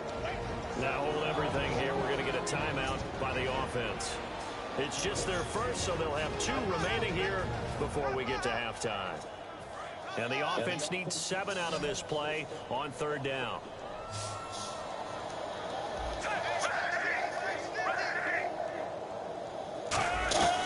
Third down, Flacco needs a decent chunk of yardage. And he finds his man, Kamara Aiken. Now whistles come in. We're going to get a timeout here by the offense. So that means they're down to 1 remaining here as we head toward halftime. And they're going to go soft on the corners. First and 10, and Flacco looking to throw. Got a man over the middle, and it's complete. They call it a gain of 19, and it moves the chains. And that's one of his advantages of a passer, is now with his height, setting back there in the pocket, firing over the middle, he can really see everything clearly.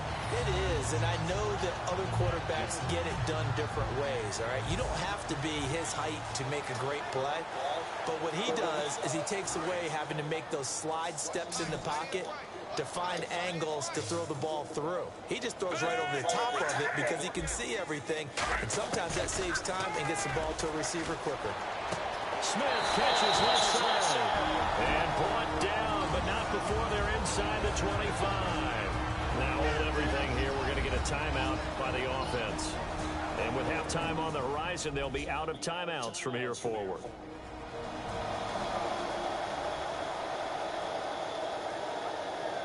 So three seconds here remain in the half. On is the field goal unit to see about getting 3 points. From the left hash, this will be a 41-yarder. And Tucker's kick right there. It's good. So we've reached halftime here with the visiting Steelers out in front. As we'll send you down to Orlando, where Larry Ridley has our EA Sports Halftime Report. Larry? Thanks, Brandon, and welcome to our EA Halftime Report. I'm Larry Ridley. The Ravens are on the bad end of things at home, but will have 2 quarters to turn it around. The Steelers deserve to be ahead, but will need to put together another strong half. All right, let's take a look at some of the highlights from the first half. 3rd and long. Here the defense will come up with the pick. Steelers will end up returning it for a touchdown. They strike first in the half.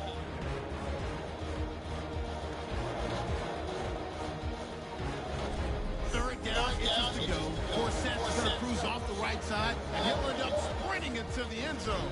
We're brand new at 7. We go to the second quarter. Bratkowski is going to complete the pass, and he ends up at the 44-yard line before he stops. Sticking with the same drive, Bill's going to dart up the middle, and he'll go for the score. Steelers up now by 7. Late in the second, here the pass will be completed into coverage, and this will go all the way for a touchdown. That puts them on top by 14. Still a little time left on the clock. The connection is made in the middle of the field, and he'll end up picking up 18 yards on the play.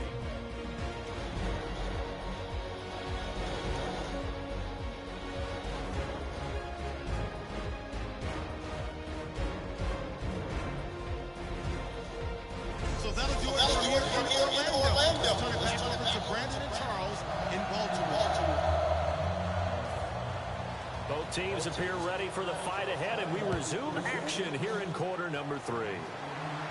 This is fielded at the goal line. And a nice return sets him up pretty good here at the 30-yard line. And the Ravens defense, they get ready, and they trot back out onto the field. They're losing here as we begin the 3rd quarter, trying to stop this from being a bigger deficit. I used to play for a coach who always talked about getting the other team's attention.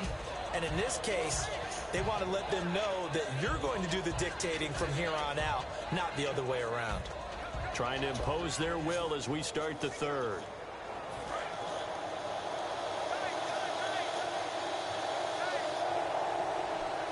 They come up with one running back. That's Bell.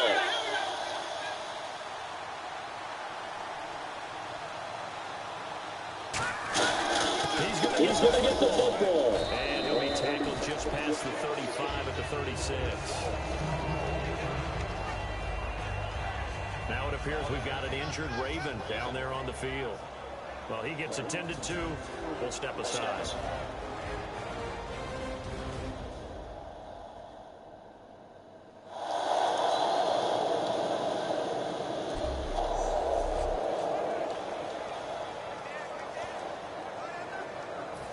So the offense ready for a 2nd and 4.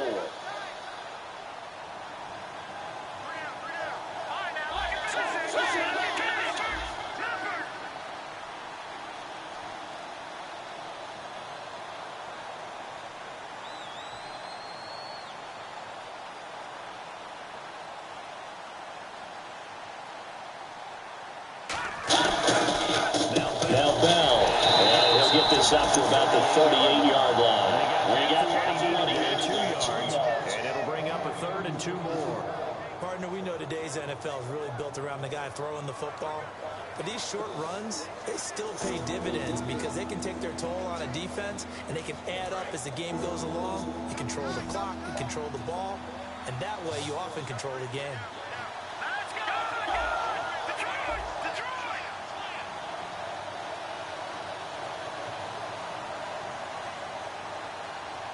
The play clock's running down. They'll try and run forward now. And he's taken down at the 43, but not before picking up the first. I don't know about you, but that almost felt like old-time football there. 3rd and 2 is not necessarily just a running down anymore. A lot of times they want to throw the ball. They went back to the roots and powered forward and got the first down.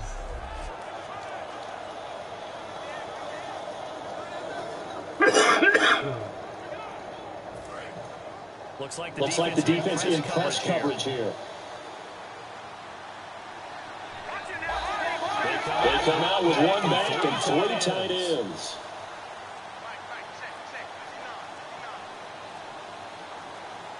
Time running out here on the play clock. Bell. One tackle, but then quickly brought down. But a nice little gain. A nice run there, 9 yards, and it'll be 2nd down. In my book, that's running the ball well, but with intelligence. How about him keeping the clock moving, staying in bounds? Yeah, even though it's the 3rd quarter, you're thinking ahead, aren't you? This is where your running game can really help you with a lead in the 2nd half. I agree totally. It's not just end-of-the-half situations that you worry about the clock. It's throughout the game. And with a lead, stay in bounds. Make them fight harder to try and catch you.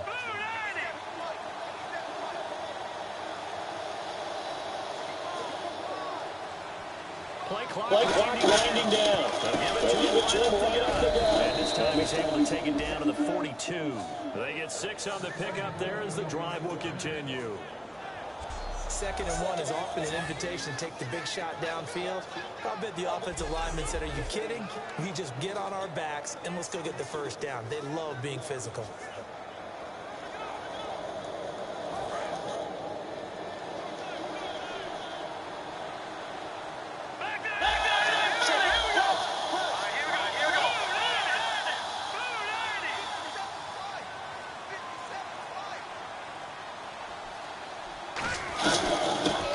Give this time to the tailback.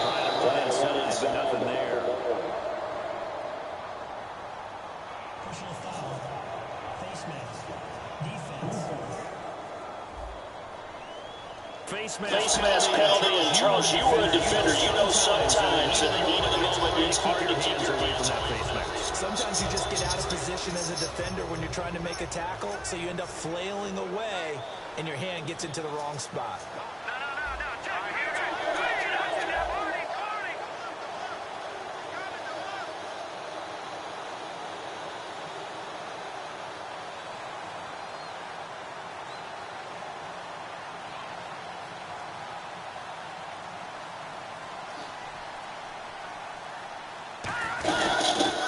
After the penalty, it's Bell.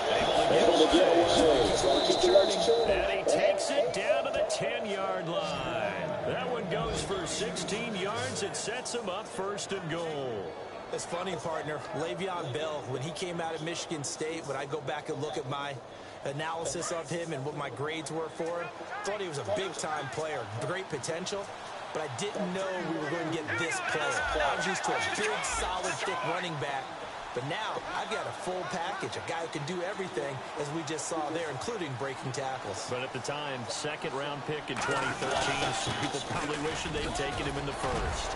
And able to break one tackle, but then quickly brought down. But a nice little gain. A good red zone run there, 9 yards, and it'll be 2nd and goal. That's what they wanted out of that 1st down play. Run it down there. Now they're knocking on the door. The only thing that would have been better was getting it in. And now they can do whatever they want because they've got confidence on their side. Line up quickly and go, or savor it a little bit, but I run right back at them. Offense walks to the line for play number 7 of the drive.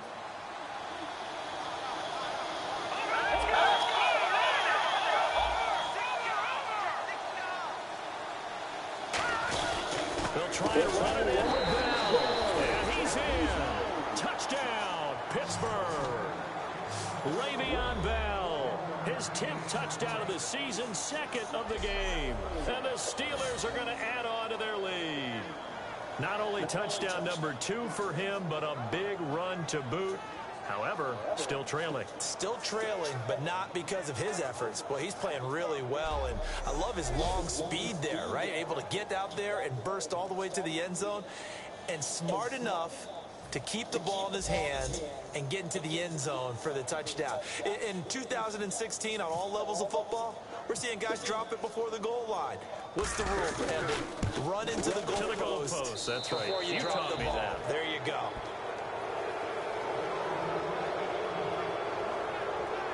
So that drive in total 8 plays. And it ends with a Le'Veon Bell touchdown run.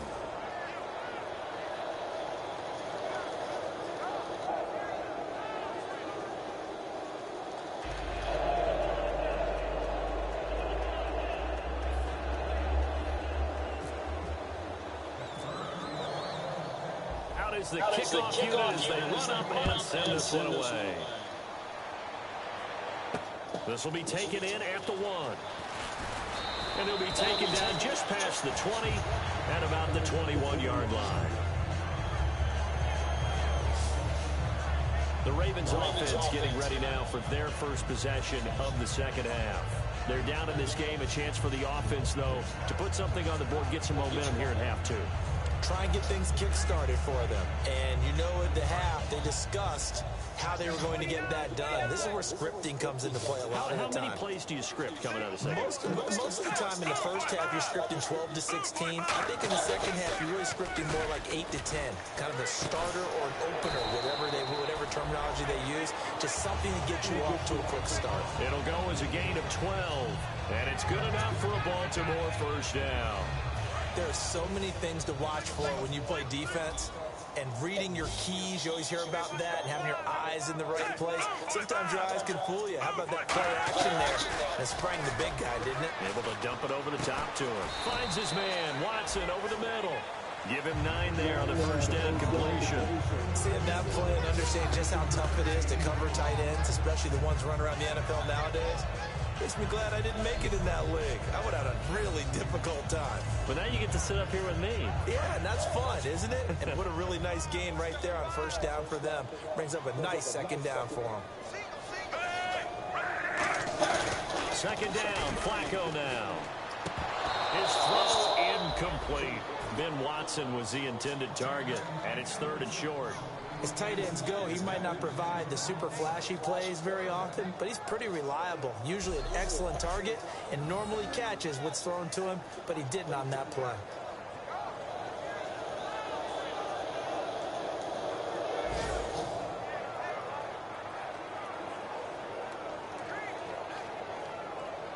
Try to get one more in here before the quarter breaks. They come out here in the line. They'll try and get it. Forsett hit. He lost the football.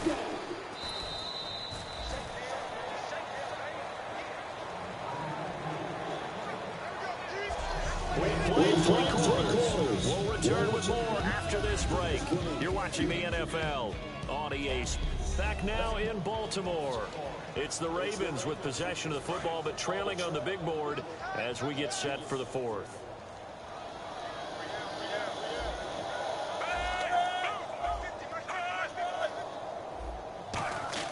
Here we go. And he's going to be intercepted. Picked off by Lawrence Timmons. And they take possession 2 yards away from midfield at the 48-yard line. Well, this defensive pressure has been constant all game long. The pass rush, the coverage, they've all been excellent, and now they'll tack on an interception here as this one continues to slip just further and further out of hand.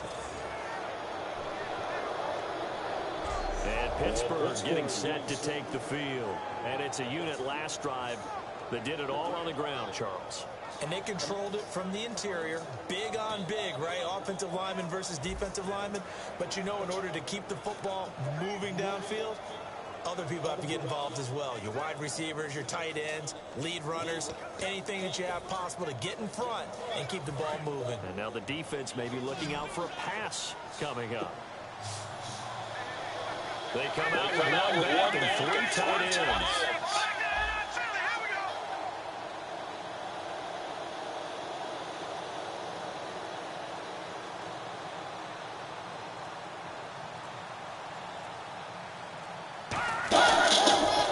Now they'll try to sweep it down. Looking for a seam to find it. They'll get back to the line of scrimmage And that's it. Elvis Dumerville there on the tackle. The fourth quarter here, they've got the lead. They want to keep it on the ground. That's what they're doing. Smart football. Keep the clock grinding. Keep it going. But you got to figure now, they're going to see more people stacked up at the line of scrimmage as they try and bleed it out. They'll need to get the play off quickly. They'll pitch it out to Bell. Look at the spin. Call it a gain of 4, and it'll leave them with a 3rd down and 6 to go. When you find that kind of yardage, you couldn't be more confident as a ball carrier. And guess what? You're going to go back and tell your offensive coordinator, I'd like to keep carrying it, thank you.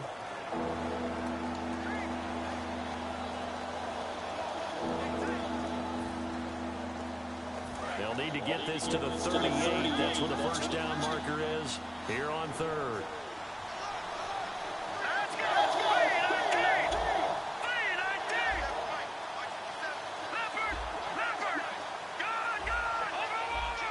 The play clock's running down.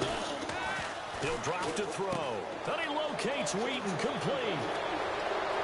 And into the end zone. Touchdown, Pittsburgh. Marcus Wheaton with his 2nd touchdown of the game, number 8 on the season. And the interception by the Steeler D leads to a touchdown. They were still throwing with a comfortable lead here late, and now that lead even more comfortable. And your first thought is there bad blood that went into this one ahead of time, that maybe they're seeking some revenge or they just don't like them? But the other thing that always hits me is, are they worried about playoff positioning? Right? Are they worried about, do you need enough points in case there's a tiebreaker that comes into play later? Boswell for the extra point. All right, now, lucky 56. Lucky 56.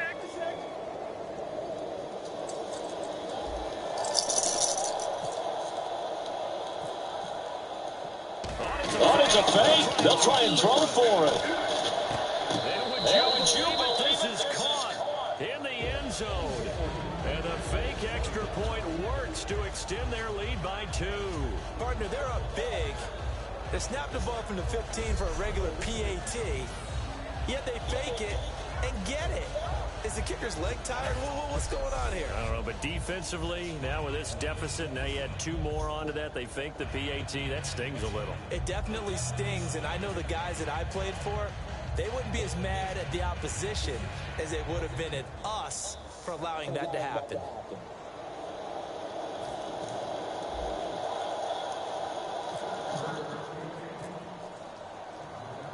The kickoff unit is out on the field, and they will send this one away.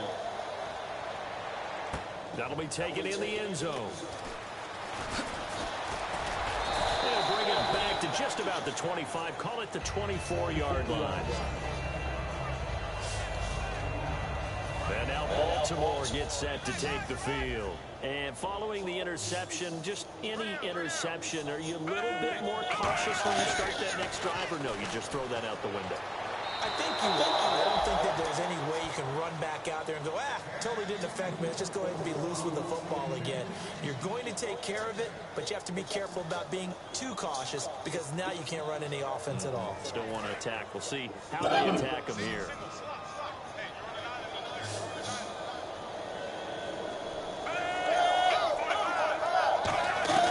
Flacco to throw again on 2nd down. Looking for his running back, and he's got it. And he'll be brought down right at the 30 here. Give him 7 on the play, and that'll bring up a 3rd down. And at his size, he's a smaller back. You can get him to football. He can kind of get lost, make someone miss. It's good for him. Yeah, it's great for him.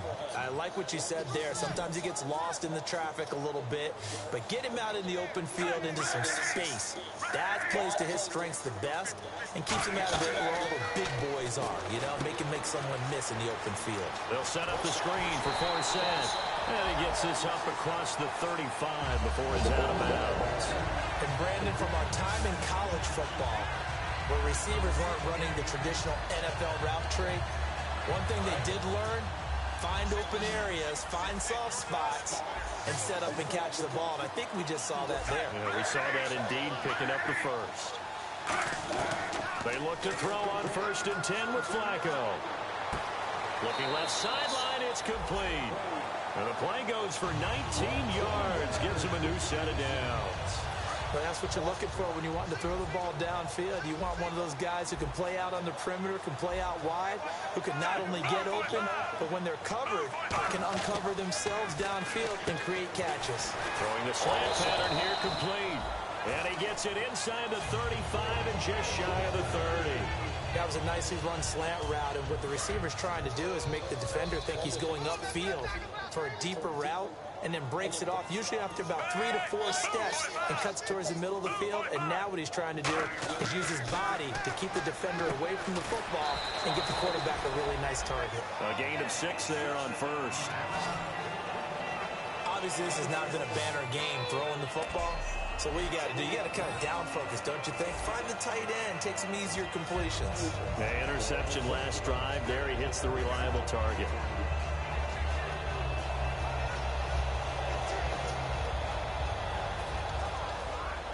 Second down now after the pass completion.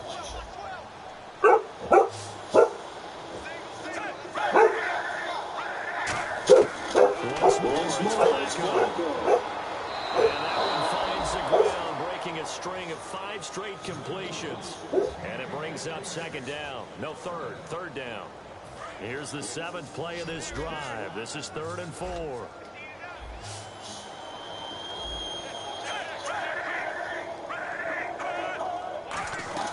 And again, it's Flacco to throw. Under pressure, and he will go down. Sacked back at the 38. Well, the beauty of screen passes is they take a little time to develop, and they can often hit big, but sometimes they take too long to develop, and sometimes you get sacked. Yeah, what's perfectly called for a defense to attack a screen? Typically a blitz, and even though people think that the screen operates against the blitz, if you have the blitz called and you still cover the screen, now that allows your blitzers to get there.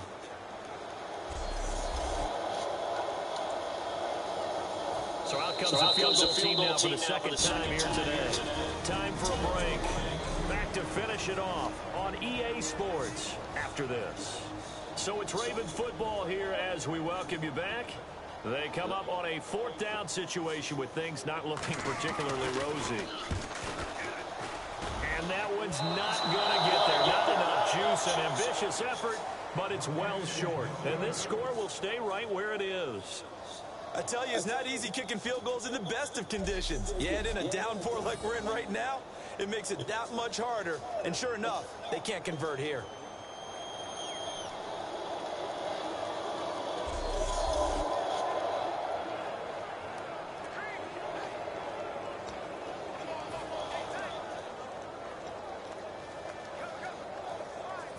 And Pittsburgh getting set to take the field. They have the big cushion here in the final stages of this one. I don't know if there's any better feeling than being up big on the road. There really can't be, because for a team to go on the road and win in the NFL, that's huge to begin with. But just think about all the preparation that went into it. When they first started talking about this game, leading up to it during the week, going on the road, unfamiliar city, obviously, unfamiliar hotels. No one's going to be with you once you get to the stadium. They're all going to be... Le'Veon Bell, it's a foot race. And he will get into the end zone. It's another touchdown. This thing is ugly. There's no doubt in my mind. And do you hear that? Do you hear the... It's not scales, right? I don't hear scales. Do I actually hear a tune being warbled? I think the fat lady's humming. Yeah, she's doing more than humming. She's belting it out right now. She's full bore. Yeah, this thing is flat out finished.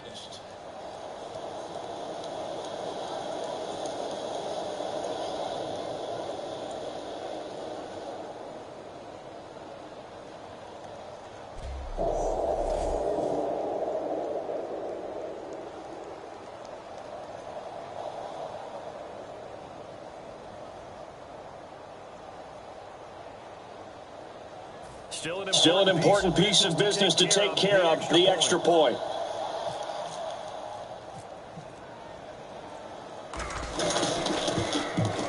And he's been a busy man, 5 for 5 now as he knocks another one through to extend the lead. I'm not sure if they drew that play up to score, but it scored indeed. One play on the ground and into the end zone for 6.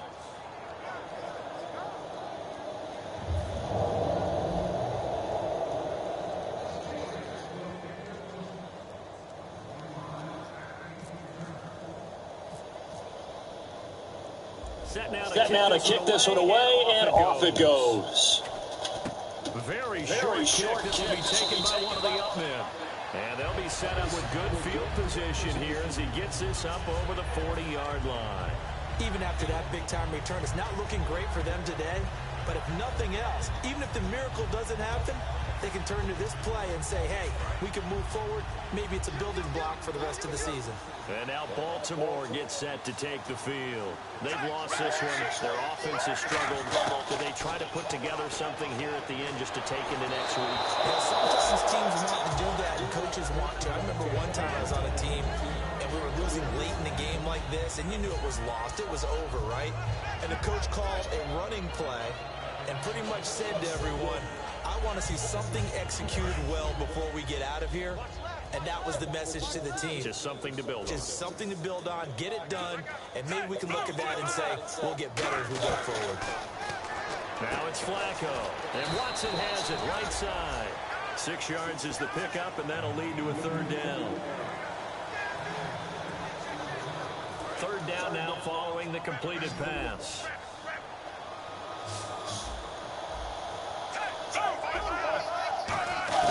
Flacco from midfield. And his pass is intercepted for the 4th time today. Picked off William Gay. And he's just across midfield and down at the 49-yard line.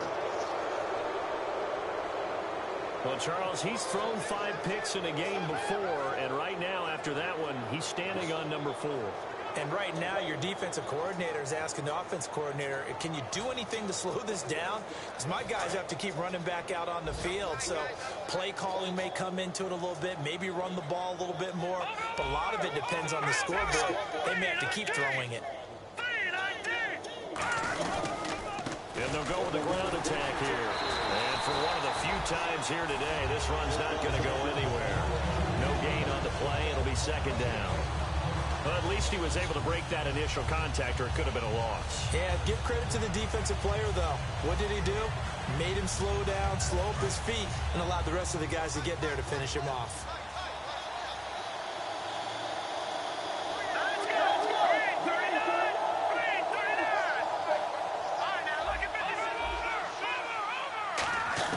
That one looks like he'll throw here. Looking deep downfield. And he almost intercepted it. They haven't picked a ball off yet. That probably should have been their first. And it's third down now. Sure, that pass was incomplete as they made an attempt to get a big one downfield. But that's okay because the second part of that is if you don't get the completion, at least you've told the defense you're trying to stretch them out a little bit, and they may have to change accordingly. And he will have a first down as they get him to the ground at the 37.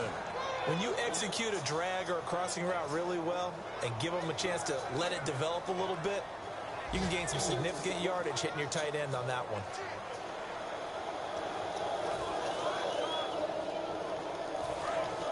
Looking to jam the receivers at the line here. Press coverage look defensively.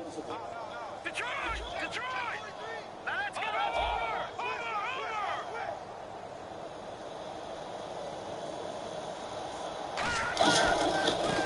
They'll try to right side with Bell.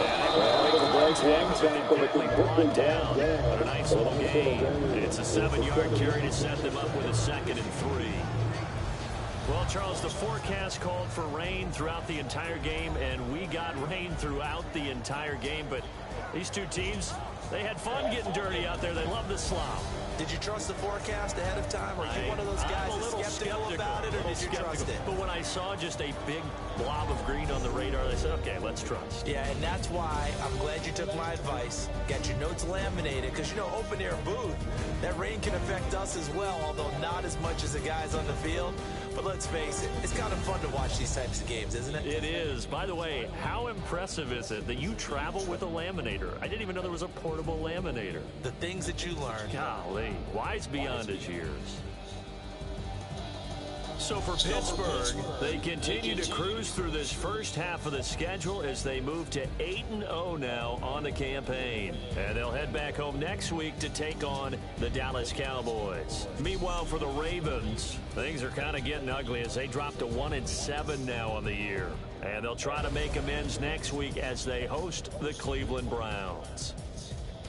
And for Charles Davis and our entire crew here at EA Sports, I'm Brandon Gaudin saying so long, everybody.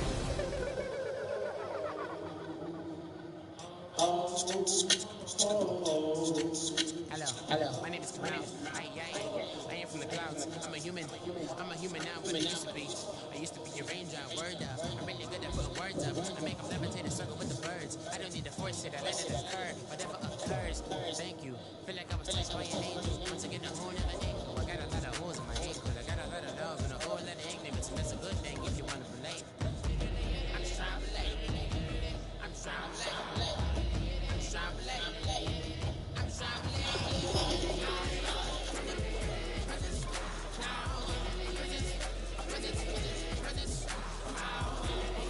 You have a player that is all healed up from injury and available to play.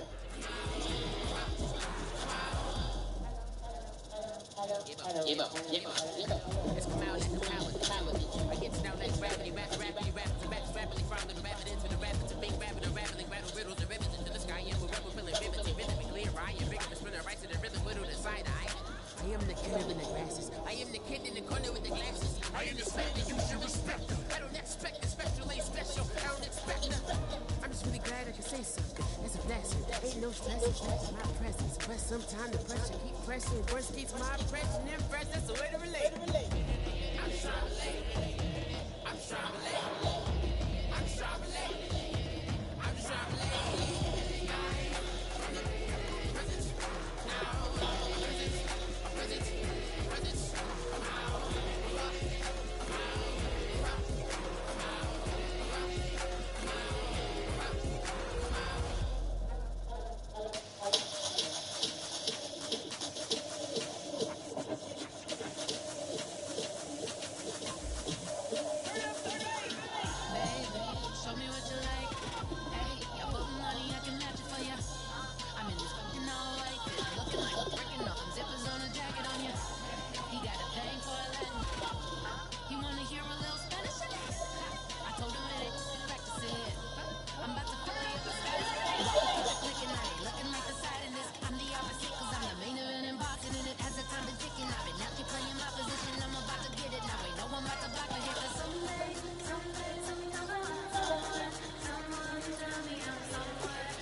a dangerous offense. The Steelers rank in the top 10 in total yards, and they go up against the Cowboys defense that believes in itself. And with that, we'll send you up to the North Shore of Pittsburgh at Heinz Field by the Three Rivers. So we head it over to our broadcasting team of Brandon Godden and Charles Davis. Right at the convergence of the Three Rivers on Art Rooney Drive, we welcome you to Heinz Field in Pittsburgh, Pennsylvania. Coming up, we've got what should prove to be a good one between the Dallas Cowboys and the Pittsburgh Steelers. With Charles Davis, I'm Brandon Gaudin. Charles, we look at this Steeler ball club entering play. They're halfway home, looking good, at a perfect 8-0. And not much to complain about so far, is there? I'd have to say they're the best team in the NFL through the first half of the year. Meanwhile, for the visitors here, the Cowboys, they come in feeling good after back-to-back victories. The shadow's starting to get a bit longer. Week 10 of the NFL season is here, and we're underway on EA Sports. Now it's Lucky Whitehead on the return. No, a nifty juke there. Not much fun for a guy trying to tackle it. So here are the Steelers now to take over for the first time. They'll be led out by their well-traveled quarterback. It's the veteran Bruce Gradkowski. Another player has come out of a family that's developed more than one NFL prospect. Has a brother who's played in the league as an offensive lineman.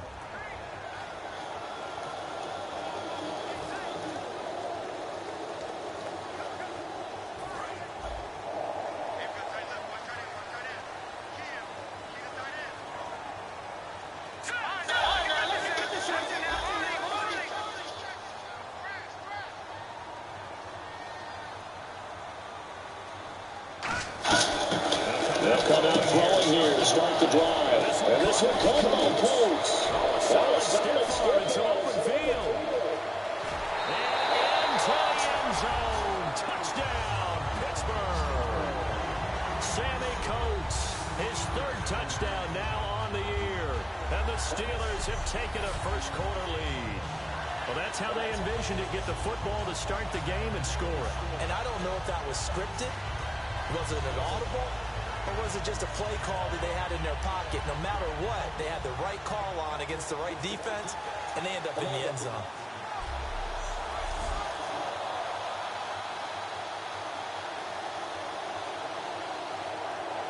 Chris Boswell now for the extra point.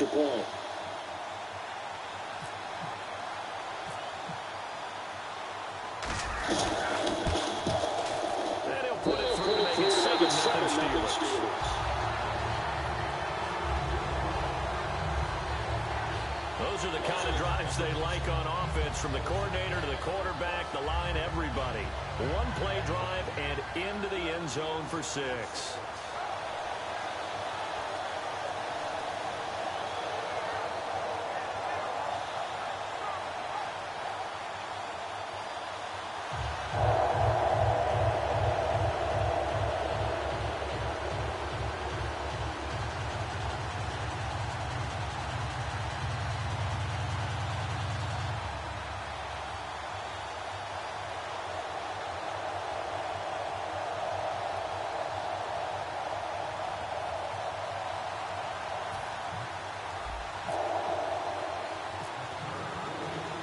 The kickoff team on the field now as they will send this one away. That'll be taken in the end zone. And he will be brought down here at about the 17-yard line. So here are the Cowboys now ready to go on offense for the first time. They'll be led out by the 14-year NFL veteran, the Cowboys' all-time leading passer, Tony Romo. And let's face it, not only has he had a really good career in Dallas, he's a personal favorite of Jerry Jones. I mean, in fact, it wasn't just the other day. Jerry said, I expect Tony to be our starter for the next 4 or 5 seasons. And I scratched my head and said, gosh, 5. That would put him over 40 if he was the starting quarterback that long. It tells you how much he likes him, how much he trusts him, and how much he believes in him. The inaugural carry for Darren McFadden. And this defense feeling the encouragement. They stop him at the line of scrimmage on the first play of the afternoon.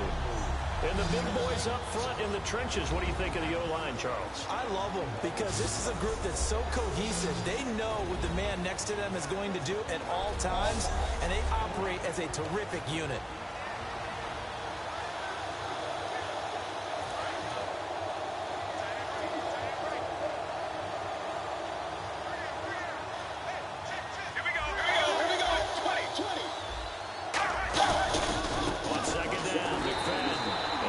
Again, not much running room, if any at all. Back-to-back stops make it 3rd and 10. And this defensive line will be looking to control the point of attack. And that's what they've done throughout this season. This is a terrific unit. They play together very, very well, and they don't permit big plays to happen.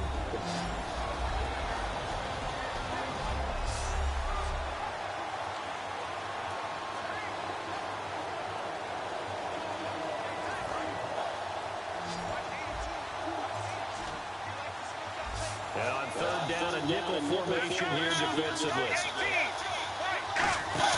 Play action. It's Romo. And that is incomplete. Trying to get it there to Martavis Bryant. And it brings up 4th down.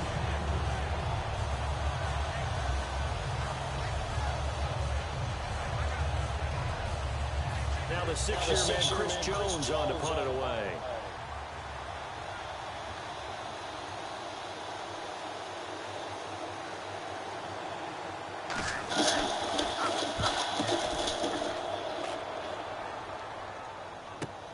This is fielded at the 27. Look at the spin. Nearly a huge return, as it is. Still a very good one. 24 yards. And the Steeler offense, they're set up nicely as they take over. The Steelers offense now, they head back onto the field. And last time the formula was pretty simple. One play drive, long pass. That maybe they just want to do that again, right? And that's exactly how you want to draw things up. Whether it's on your grease board, right, in your playbook, one play drive is exactly what you want on offense. What they have to be careful of is not having a letdown. It was really easy last time. They can't expect that going forward. Yeah, we'll see if it's that easy here.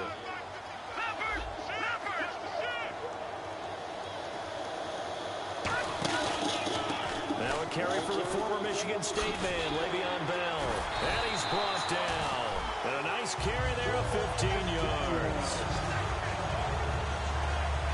And an electric scamper there from the 2nd-round pick in 2013 out of Michigan State. And how about the way he's remade his body in the NFL? You remember back at Michigan State, big, thick, bruising runner.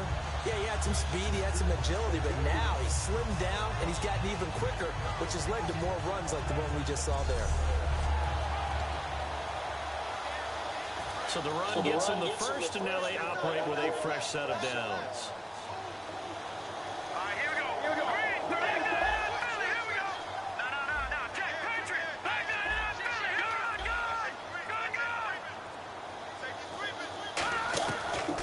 Shotgun, he'll look to throw. Hauled in by Wheaton over the middle. And brought down, but not before they're inside the 25. 12 yards on the pickup, and that'll be good for a Pittsburgh first. Well, coaches always talk about finding balance on offense. I don't think you get much more balance than this. Big-time run, big-time pass. A 1-2 combination. Looked pretty good. How about that? Let's see if they can continue to take that kind of a punch, though. Now the offense lining up 1st and 10. They'll come in the pistol.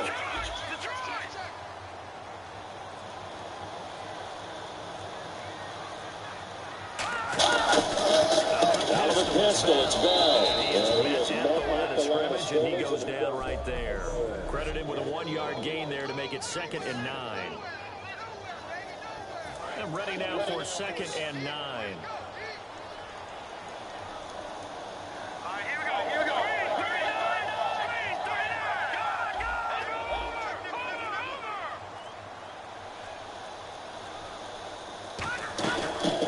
They'll look to throw here. And he finds a man with a crossing route. And stopped a few yards shy of the goal line at the 3. 19 yards on the pickup there, and now they'll have it 1st and goal. That crossing route is so effective when you hit it just right because you get a guy on the move, and then we see the end result there. Nightmare for the defense. They got a guy with a full head of steam. Not only does he catch it, but he picks up additional yardage after it.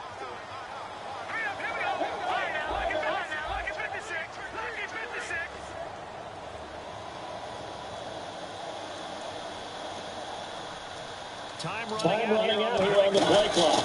Now Bell. And he's going to the end zone. Touchdown. Le'Veon Bell. Touchdown number 12 on the year. And the Steelers find a way to stretch their lead. Second effort there. He was determined to find pay dirt, and he did. I think that's a great example of what coaches talk about, a back that runs behind his pads, and he uses pads to get him into the end zone.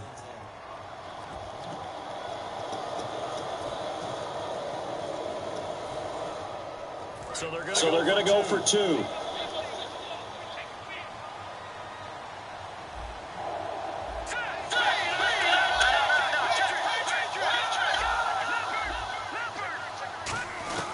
They'll look to throw. And this will be caught. So they try for two, good.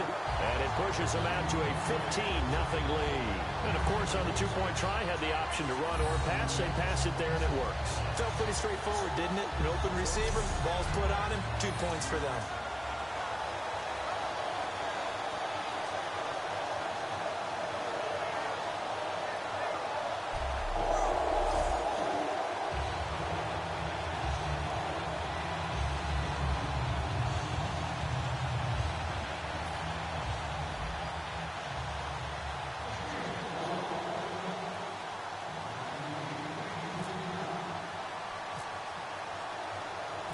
Here's the Steelers kick team as they'll boot this one away.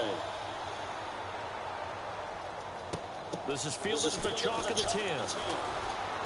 And he'll take this across the 25. Couple extra yards up to the 27-yard line. The Cowboys offense heading back out and ready to go again. And a 3-and-out on that first drive. We'll see if they can do better here. They should have a better opportunity because the nerves should be settled now. That first series, everybody goes out a little extra emotion. So now they get a chance to go back out and say, okay, now we're into the game. Let's go play and play as best we can. You almost get a mulligan then on that first drive? Sometimes it absolutely serves that way. You get a second opportunity. Nothing big happened. But then again, you didn't commit any mistakes either. Off you go.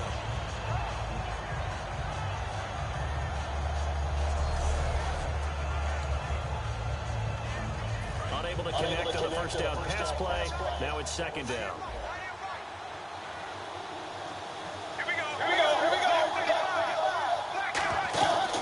They'll run it now out of the gun. And he's going to be met at the line of scrimmage and taken down. And they'll lose a yard that time, and that's going to lead to a third down.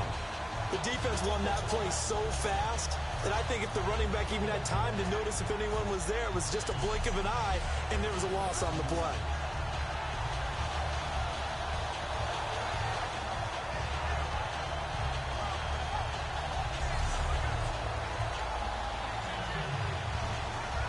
We've got a 3rd and 11.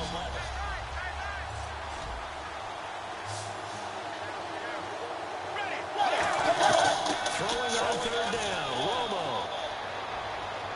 And this is going to be incomplete. It's a tried and true formula, and I don't think it'll change for as long as we play football. If someone's trying to throw the ball, you put pressure on them and make it tough, that's only going to help your defense. Yeah, he's since being hurried. He got rid of it before taking the hit, but incomplete.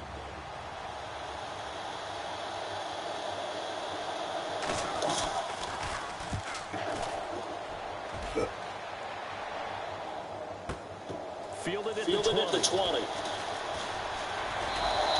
Nice job on the return there. 16 yards. And possession will switch hands, 1st and 10. And Pittsburgh getting set to take the field. A good balance attack for that last touchdown drive they had. Now it's time to see if they can do that again. It really becomes a tale of two play callers, doesn't it? The offensive guy, he's in sync. Everything is working pretty well. For the defense, what's going on the defensive side? That's a tough one because he's prepped all week as well, and he can't get a bead on exactly what they're doing right now.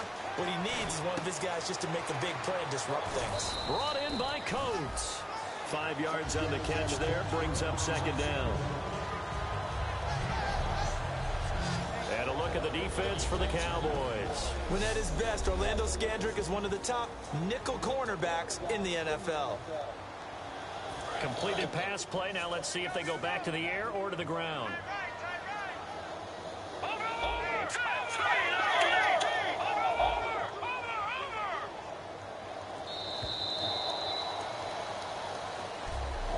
Back with Charles Davis, Brandon Gardner. It's Steelers football to begin quarter number 2. They've got a second down and 5 here to start things out.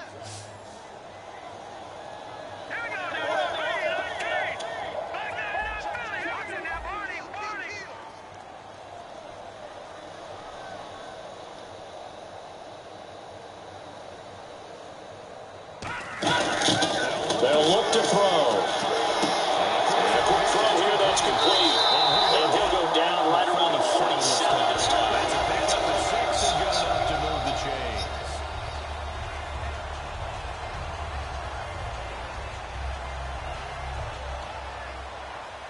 First down and 10 now for the offensive group.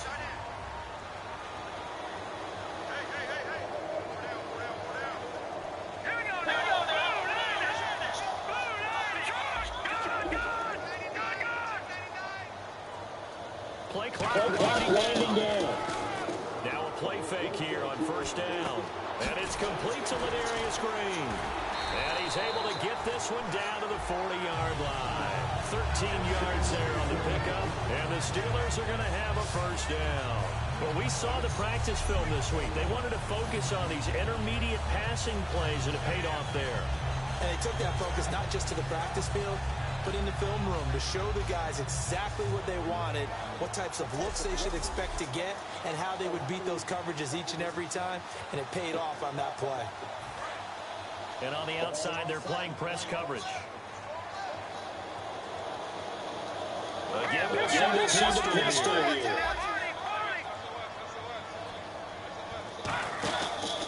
Now a handoff here to his running back. And they went the wrong way there. Losing yardage back at the 43-yard line. That's going to go as a loss of 2, and it'll be second down. Well, there they went blitz defensively, Charles, and things were paved well coming from the linebacker position. I love the way that you described it, paved well. Oftentimes, the guy who gets home on the blitz, he's going to get all the credit. But his teammates did all the dirty work, right? They ran into people on purpose. They sometimes tugged on jerseys to hold linemen to create space and gaps. And that play finished off really, really well. Well-conceived, well-designed, and even better executed. It's been a struggle this entire game trying to move the ball on the ground. But every now and then you find a little chink in the armor, and that type of run right there lets them know that they can't stop every single run for almost no gain.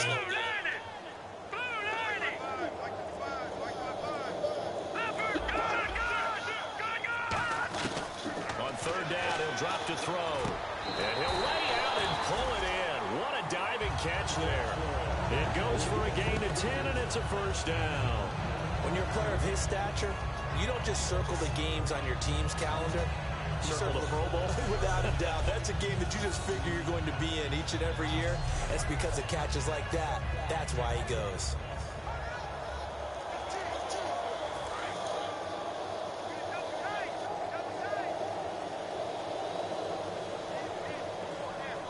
They come up with one running back. That's Bell.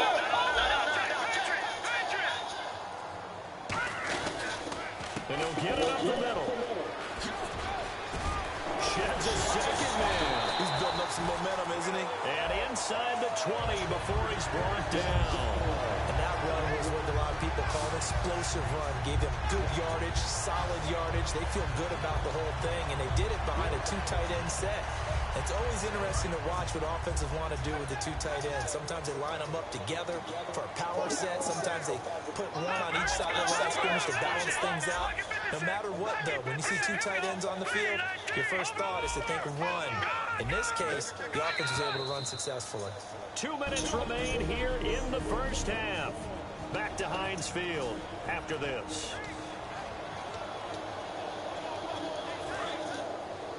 A reminder that coming up in 2 minutes, we'll check in with Larry Ridley in Orlando with highlights and analysis of this first half of play. And I'm going to check in with a heater. I'm going to be right there with you, partner.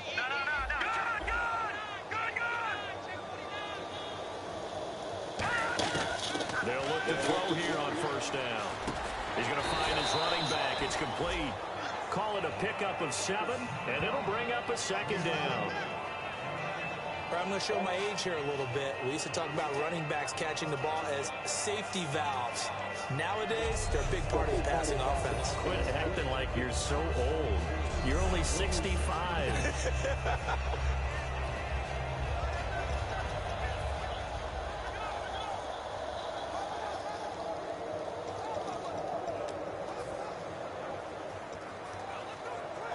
So they complete the pass, and now they face a second down.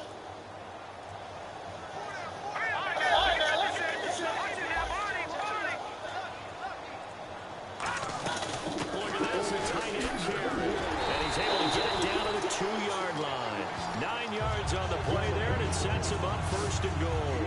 And that looked like some pretty easy yardage there right up the gut. And he's a guy that has some height to him. So when you don't have to drop a shoulder or create or get through contact or trash, it makes it a lot easier to stay upright, see the field, and make a run as we just saw there.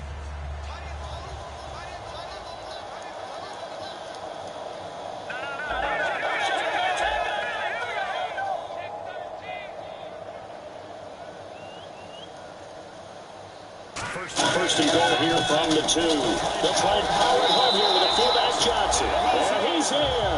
Touchdown. It's the fullback. His second touchdown on the season. And the Steelers are going to add on to their lead. I heard a coach talk about those late-in-the-half scores, especially ones that give your team a pretty decent cushion. He said those could be the ones that could finish off a squad if you let them. Yeah, they've got the cushion. This half has been theirs. Extra point now by Boswell.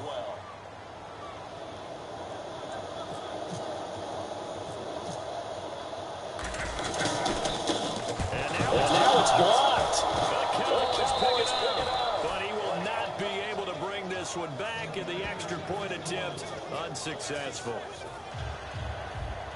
Well, times have definitely changed on the PAT, on the extra point, haven't they? A lot more effort goes into this play from both sides. Yeah, because let's face it, a lot of time on extra points, the effort is not what it is when you're trying to block a field goal. No doubt about it. And before, when the ball was snapped on the 2-yard line, it was really a virtual chip shot.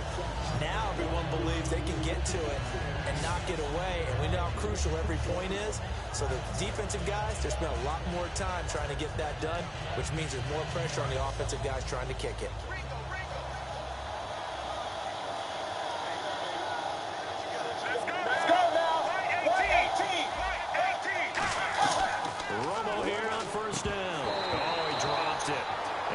Pretty indicative of the way this one's gone. So many offenses want to include their running backs into their passing offense and be able to swing the ball out or check it down to them. But sometimes those guys are just not as comfortable catching the ball as they are running it.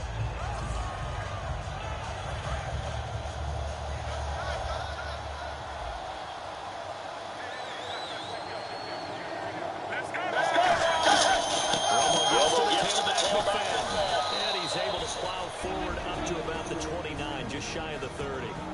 Now whistles come in. We're going to get a timeout here by the offense. It's just their first, so they'll have 2 remaining here before we get to halftime.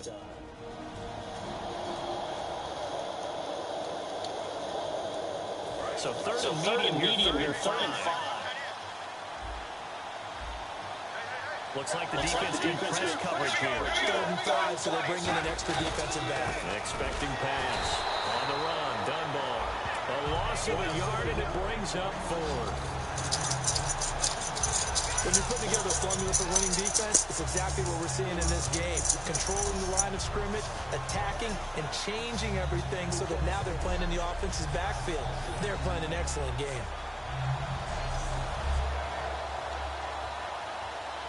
Out now comes the Cowboys punter, as he'll come on to kick this one away.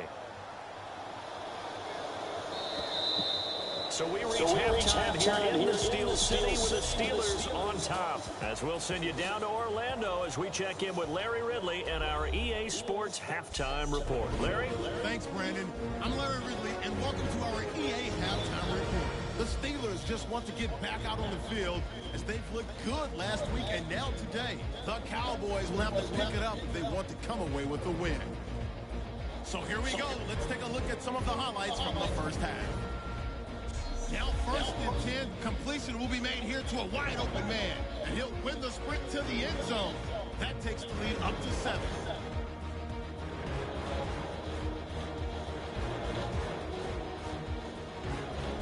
Steelers line up at the 3. Bill's going to look for a gap, and he'd go in for the 3-yard touchdown. Steelers go up by 15. Now to late in the second. Johnson's going to look for space, and he'll go in for the score. The Steelers up now by 21. So that'll do it for us here in Orlando. Let's get back up to Pittsburgh as we head it back over to Brandon Guy. So both teams have their marching orders, and we'll get going again here in quarter number 3. This fielded a few yards into the end zone. And with a new rule and decision to bring it out will cost him about 5 yards as he only gets to the 20. And now here comes the Steelers defense once more. They don't want to change anything. They've got 0 points against them here, so I would imagine the halftime speech was do more of the same, right? I think you're right, and it's where defensive coordinators have to walk that line of preparing for the adjustments you expect to come, but not taking away the aggressiveness you've already shown. And they played so well, I think that's the speech. You nailed it. Just go out and do what you've been doing, and we'll adjust if we see anything different later. To this point, they've been spectacular. And seeing no options, he just tosses this one away incomplete. Now that'll bring up second down.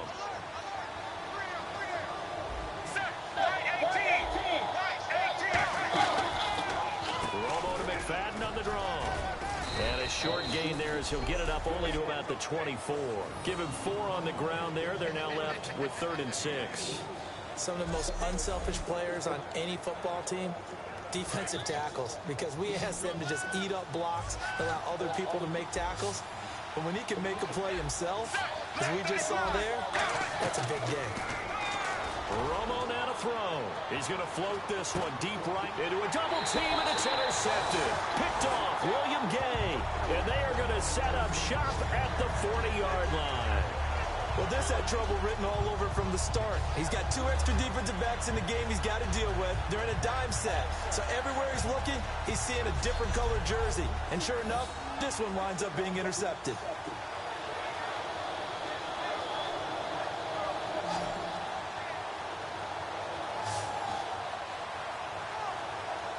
Time for the Steelers offense now to get set for their first possession of half number 2.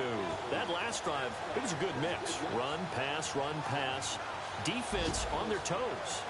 And what really helps out in a big way is when you're doing the run-pass mix and everything's working, that means that they're guessing wrong every time on defense. They think you're going to pass when you run and vice versa. I would continue that, and when they finally draw a beat on you, maybe you mix it up a little bit, a little play action, and throw the ball. And will they maintain that balance? Time to find out. No, check. Patriot. All right, now, lucky 56.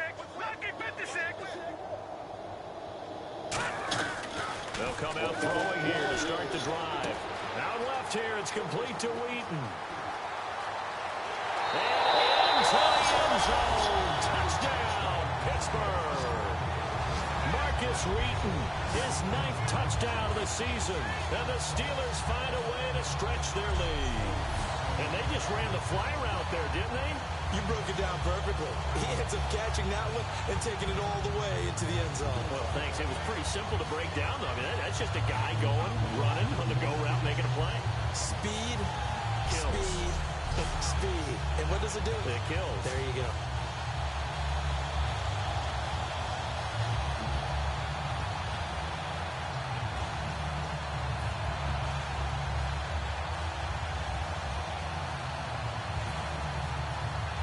Boswell for the extra point.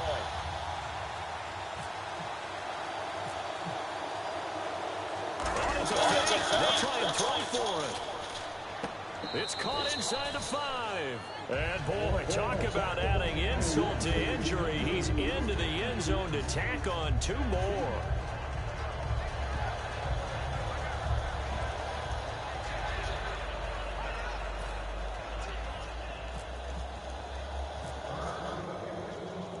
Here's the Steelers kick team as they'll boot this one away.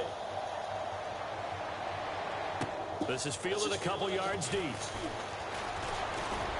And he's able to get it across the 20, but not by much, as he's marked down at the 21-yard line.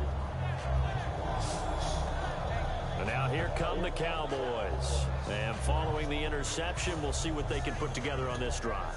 I can hear my old college coach right now. He always used to tell us before every game, the team making the fewest mistakes will win. What they're hoping is that last mistake is their only one of the game. Coaches, that's all they talk about, turnovers, right? Minimizing those and maximizing opportunities. They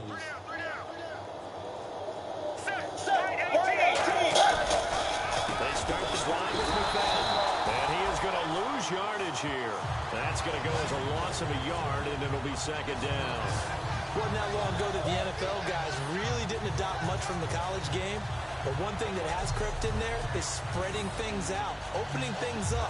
Not even just in tempo, but maybe getting better line splits and spreading the field. I think that would be a great strategy right now to try to open things up in the run game. Defense really showing respect to the deep ball here, playing off the receivers.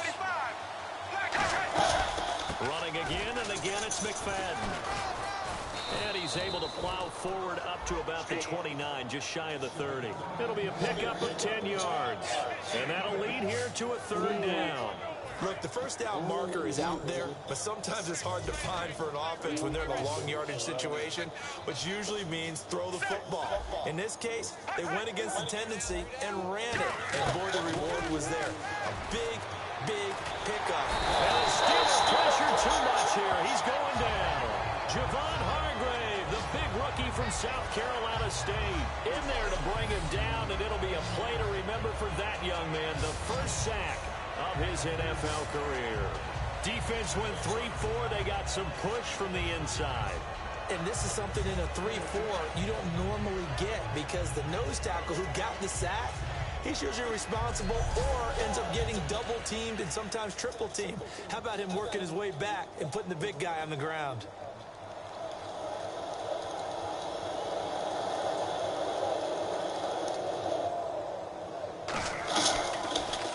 He gets us away. It's a good one. Drawing toward the sidelines. And no return possible here as they angle this one out of bounds.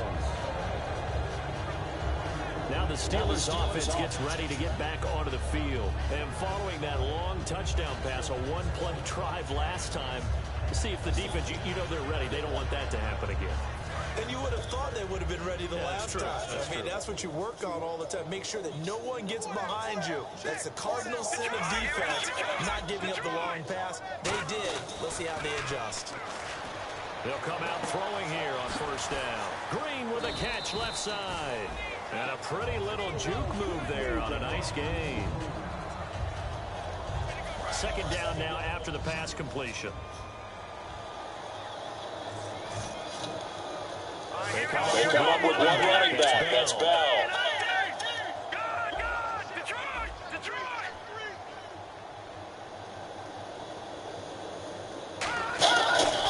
Back to throw here. It's caught. Spade.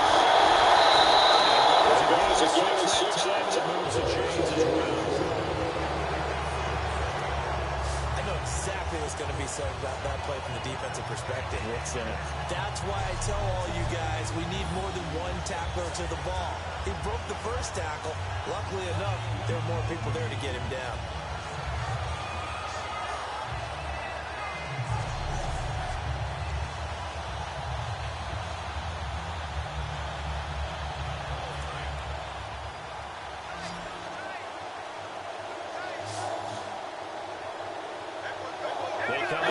now with one back and 3 tight ends. They'll look to throw now on first down. Wide open receiver complete. They call it a gain of 19, and it moves the chains.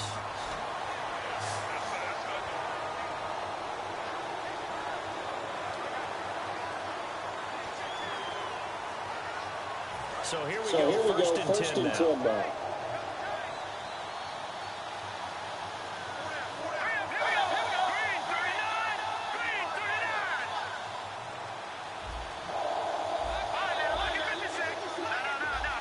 They'll need to get the play off quickly. Back to throw now on first down. That's free. The collision there jarred the ball loose and brings up second down. We know it's not an easy job to go out and catch passes where people are trying to tackle you and knock the ball away. But the bottom line is, that's a pass he's got to have and a pass he should have caught.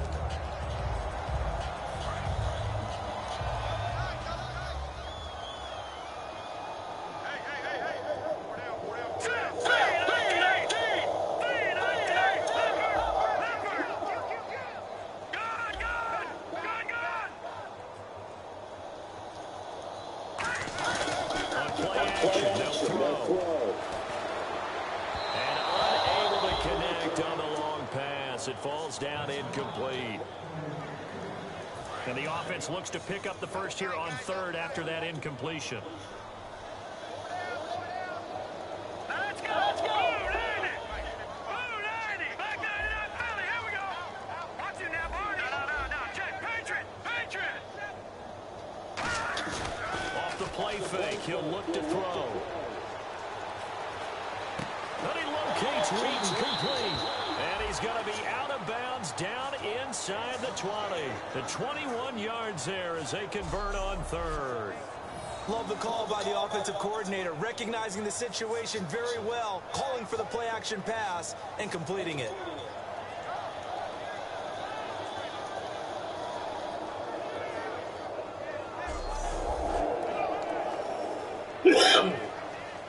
And now a first down following that long gain. Here we go. Green, 39. Watch it now, Barney. The play clock's running down. Now a play fake here on first down. His throw at about the 5. A solid pickup at 13 sets him up first and goal. If you run an out route, it's likely you end up near the sideline. And what did we just see there? You got it. The benefits of practice. Toe tapping, foot dragging, picking it up, and making sure it was a catch.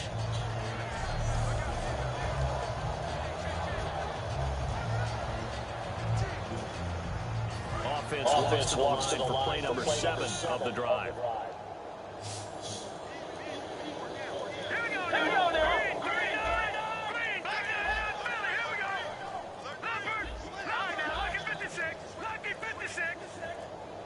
Time running out here on the play clock. They go play action here on first down. And caught in the end zone. Touchdown, Steelers. Sammy Coates with his second touchdown of the game, 4th of the year. And this Steelers offense is running away with this one. In order to lead in a game, you're going to get plenty of contributors, but that's his second touchdown catch of this game. He's one of the key guys in this one. And you better believe he'll be looking for the hat trick here as this one continues to go. Extra point now by Boswell.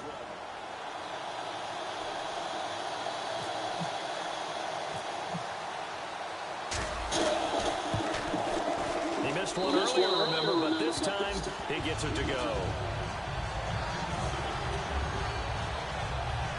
So that drive takes him down the field in 8 plays. And it ends with the Steelers finding the end zone.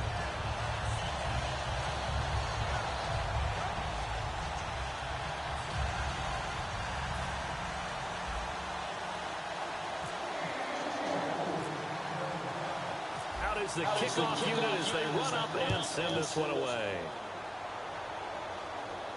This fielded a few yards into the end zone. And he'll be brought down at the 23, make it the 24-yard line. A chance for us again to look at this Pittsburgh defense. They were able to force the 3-and-out last time, led to the punt, and then led to a touchdown for their crew. So they'll be looking for a little bit more of that, Charles. Well, I think that they created the spark with the 3-and-out. Gave a little momentum to their offense. They say, all right, appreciate it, guys. And they took the ball downfield and stuck it in the end zone. And the defense wasn't out there long. They'll be trying to keep it short here.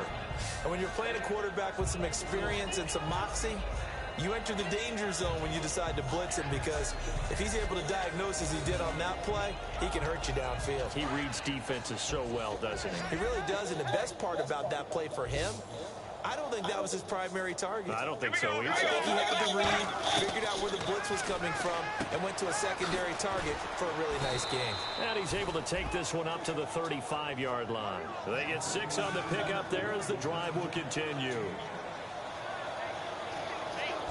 3 quarters in the books. We'll return with more after this. This is back now in Pittsburgh. And this is a blowout so far as we get set for the fourth quarter. A very one-sided affair. It's a 5-receiver set. 3 to the left, 2 to the right. Now a first down throw. Romo. And his throw's going to be incomplete. Cole Beasley, the intended target. And that'll bring up second down.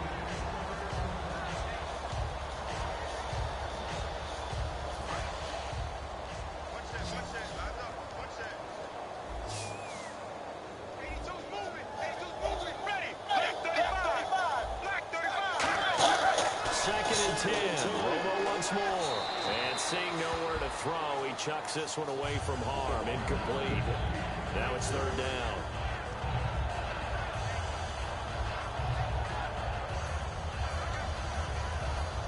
So ways to go here on 3rd and 10.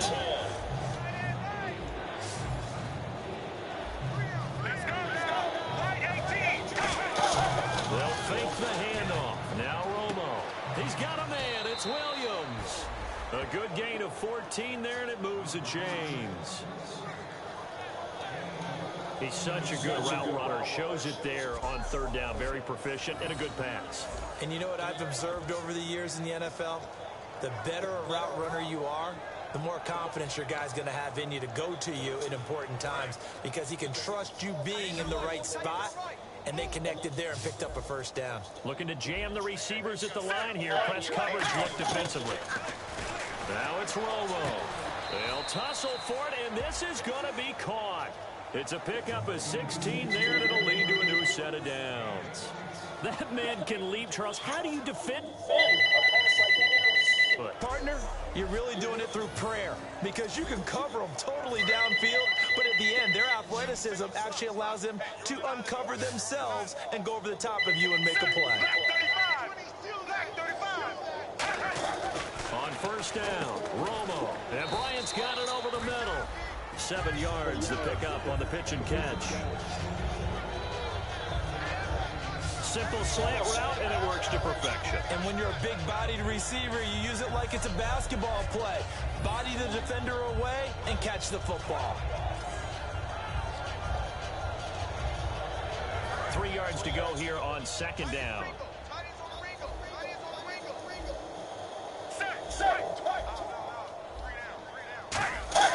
To the air again. Oh, the ball comes out on the hit, but they'll say it's incomplete.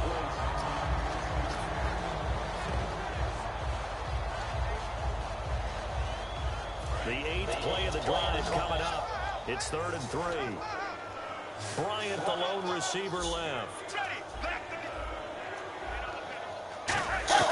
Romo on 3rd down. Complete to Jason Witten. And he will have the first before he's brought down right on the chalk of the 20. So he makes the grab and the chains move forward. Nice job by the offensive line, giving them time to complete that first down pass.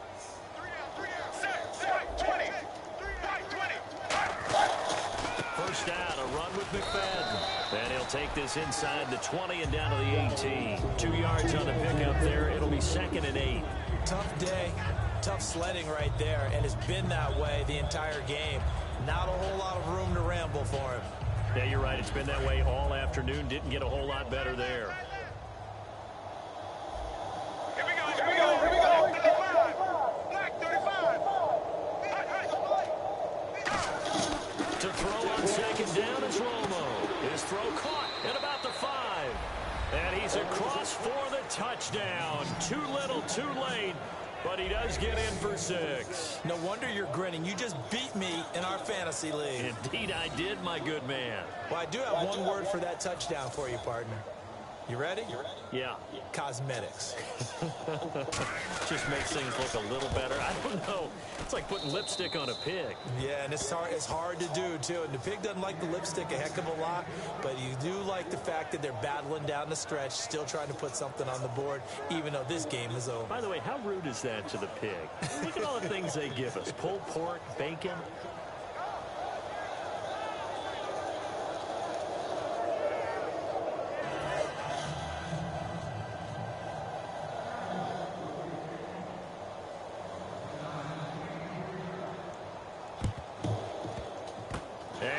This doesn't work. The Steelers recover it. They're down big here. in the They fourth. had to try the onside kick. Can't fault them for the effort at least. No, you can't at all, and if nothing else, now you've put something that you're trying to practice, right, that you've worked on into a game situation, and now you can go back and dissect it. So if you need it again sometime, maybe you'll find a better way to do it. But, yeah, this game's pretty much done for them. The Steelers offense now, they get ready to head back on the field. And that last drive, a long drive, but not just that, they had a great air attack going. Do they stick with that? I would think that they would, because if they were competent enough to do it on the last drive, starting backed up in their own territory, why would you change anything? They've got to be confident about what they're presenting and continue to do so. Yeah, because the secondary, they really look clueless. And that was amazing because that drive went and went, no adjustments, and no big play. There goes Marcus Wheaton. And they're going to score again. Yet another touchdown as they just add to their totals. And, my friend, I think it's safe to say that this game is pretty much deceased at this point. It's taken a knee, so to speak. It is definitely this victory formation. Take the snap, take the knee, call it a night, call it a game, call it whatever. I agree with you totally. I don't think there's much left to get except for those who want to run up the score. I knew this was over about a minute ago when you took your stat sheet and just flipped it over your shoulder in the trash can. Yeah, that's similar to the guys cutting tape off right before the game's over. We know this thing's done. Now this one was over a while ago as they just add on to their big lead. They certainly made quick work of that, ultra quick work. One of the fastest drives you'll ever see, just one play resulting in the touchdown.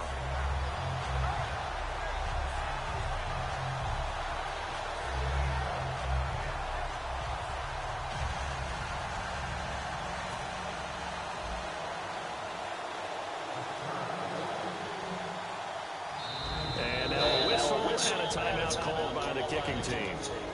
It's just their first. They'll be down to 2 remaining as we step aside here in the fourth quarter.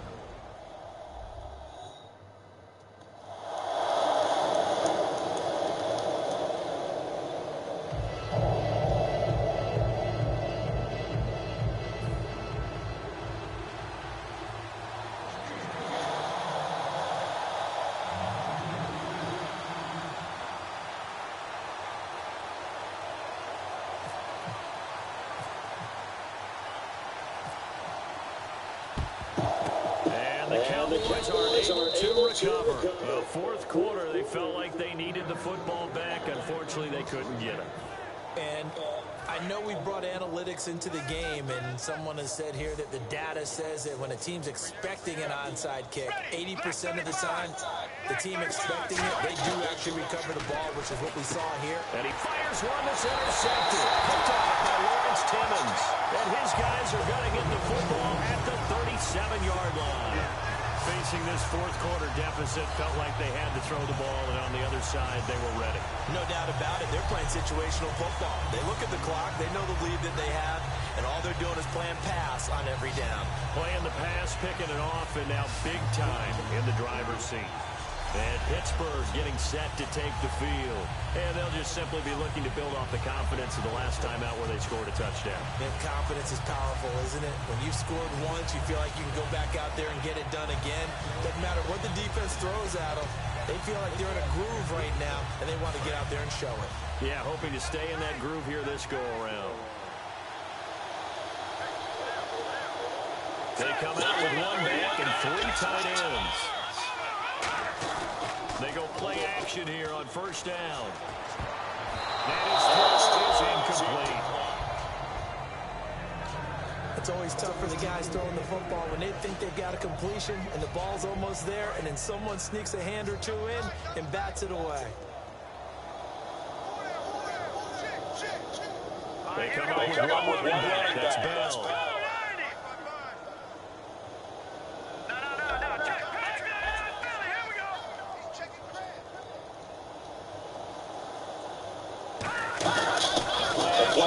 They'll look to throw. Rolling to his left. And able to get this one across the 45 before he's brought down. A nice pickup there of 11 yards, and it'll move the sticks. Offense comes to the line now, 1st and 10. And now it looks like they're going to be in the hurry-up. All right, here we go. Now a play fake here on first down. And a scary incompletion, almost picked off. It would have been their first INT of the game. Instead, 2nd down. He's lucky to be getting that one back. After what they've done with him all day long with all the targets trying to go after him, he's obviously gotten smart, and his pride has kicked in. Made a terrific play. Lucky 56. Lucky 56.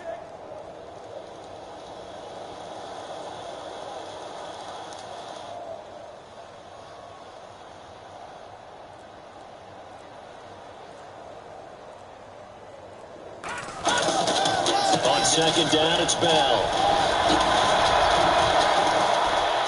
And he's brought down. 17 yards on the pickup there, and the drive will continue. Time for a break. We'll come back and wrap up garbage time after this.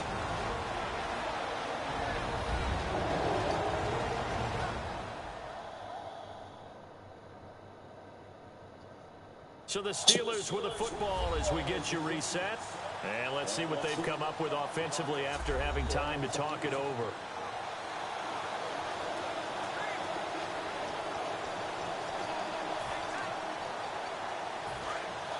And on the outside, they're playing press coverage.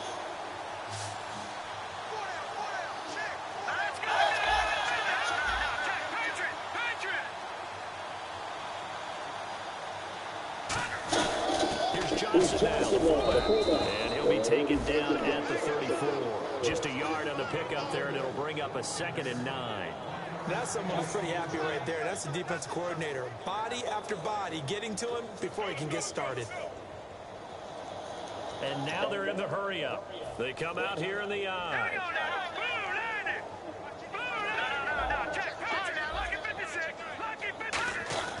That one looks like he'll throw here. And he's going to drop this off to his fullback. And inside the 20 before he's brought down. He got 18 yards out of that one, and it gets him a new set of downs. And they pick up a 1st down, and that came out of the fullback position. But as you and I both know, that doesn't necessarily mean that's a fullback playing in that spot. Well, times have changed, right? The old school fullback doesn't really exist anymore. We're not getting that same player out of college. With all the spread offenses, not very many pro style, where you actually have a true fullback. We're having to make do in the NFL and put guys in that spot who emulate it but aren't necessarily that position. Okay, no score on that play, but this guy's been a touchdown machine all year long. You know they trust him with the football. See if they stay on the ground for 2nd down. And quickly, they get to the line. Let's go! Detroit! They'll drop the throw. That's complete, right around the 8.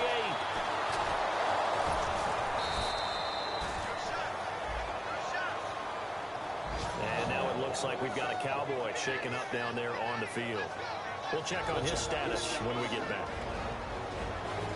What do you want? You want something? You have 26 seconds. Lay down. Lay down.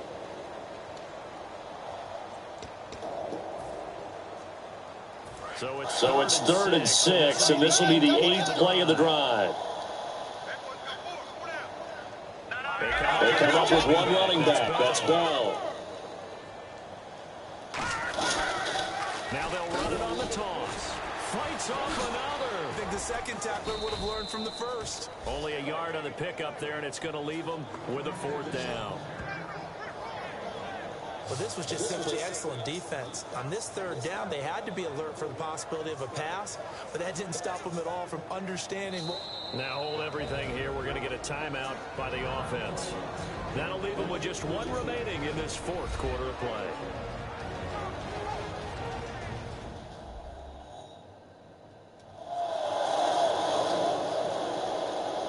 So the offense takes the time, and they are back out and ready to rock.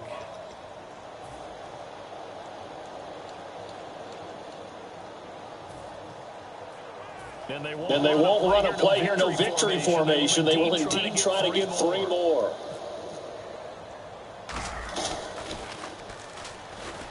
And it's a fake. He's going to throw. It's complete. Get the first. And he's in. Touchdown, Steelers. So a little icing on the cake there before the clock hits all zeros. What a way to finish things off. Exactly what you want. Not much time and a touchdown to put things away.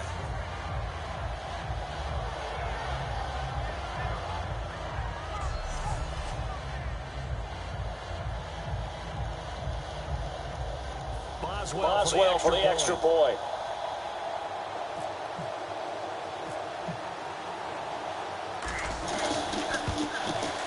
And this one was over a while ago as they just add on to their big lead. A 10-play drive that time, and it ends with a Pittsburgh touchdown.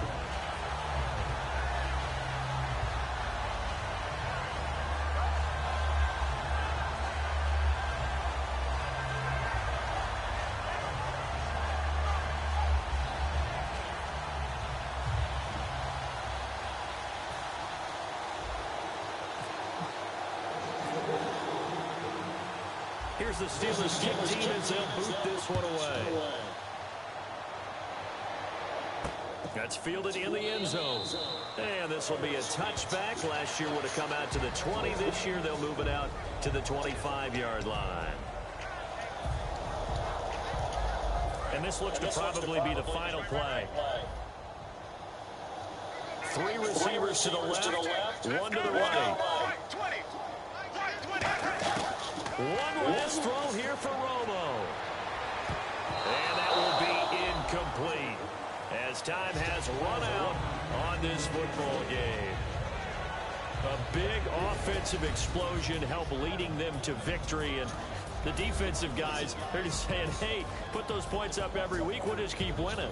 They will gratefully accept them, won't they? It makes their job that much easier when they're scoring that many points. Allows them to play with a totally different style and a different flow.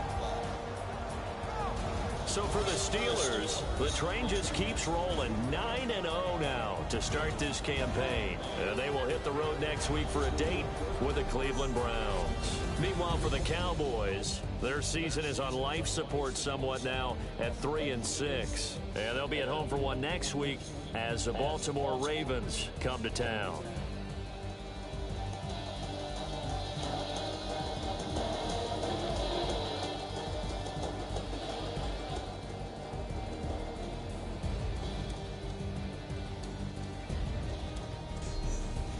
That'll do it for us. For Charles Davis and all our hardworking crew, I'm Brandon Gott. You've been watching the NFL on EA Sports. For more, find us on Twitter at EA Madden NFL.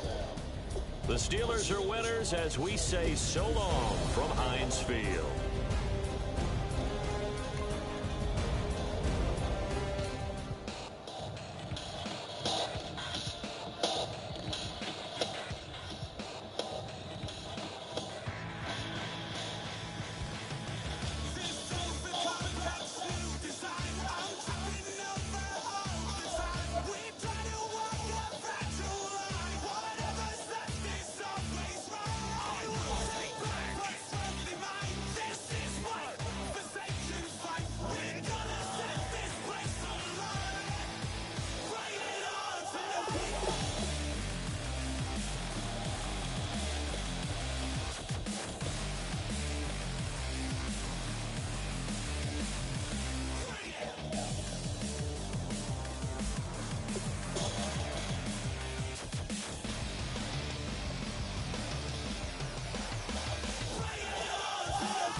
you have an injury from the last game, see how long they will be out.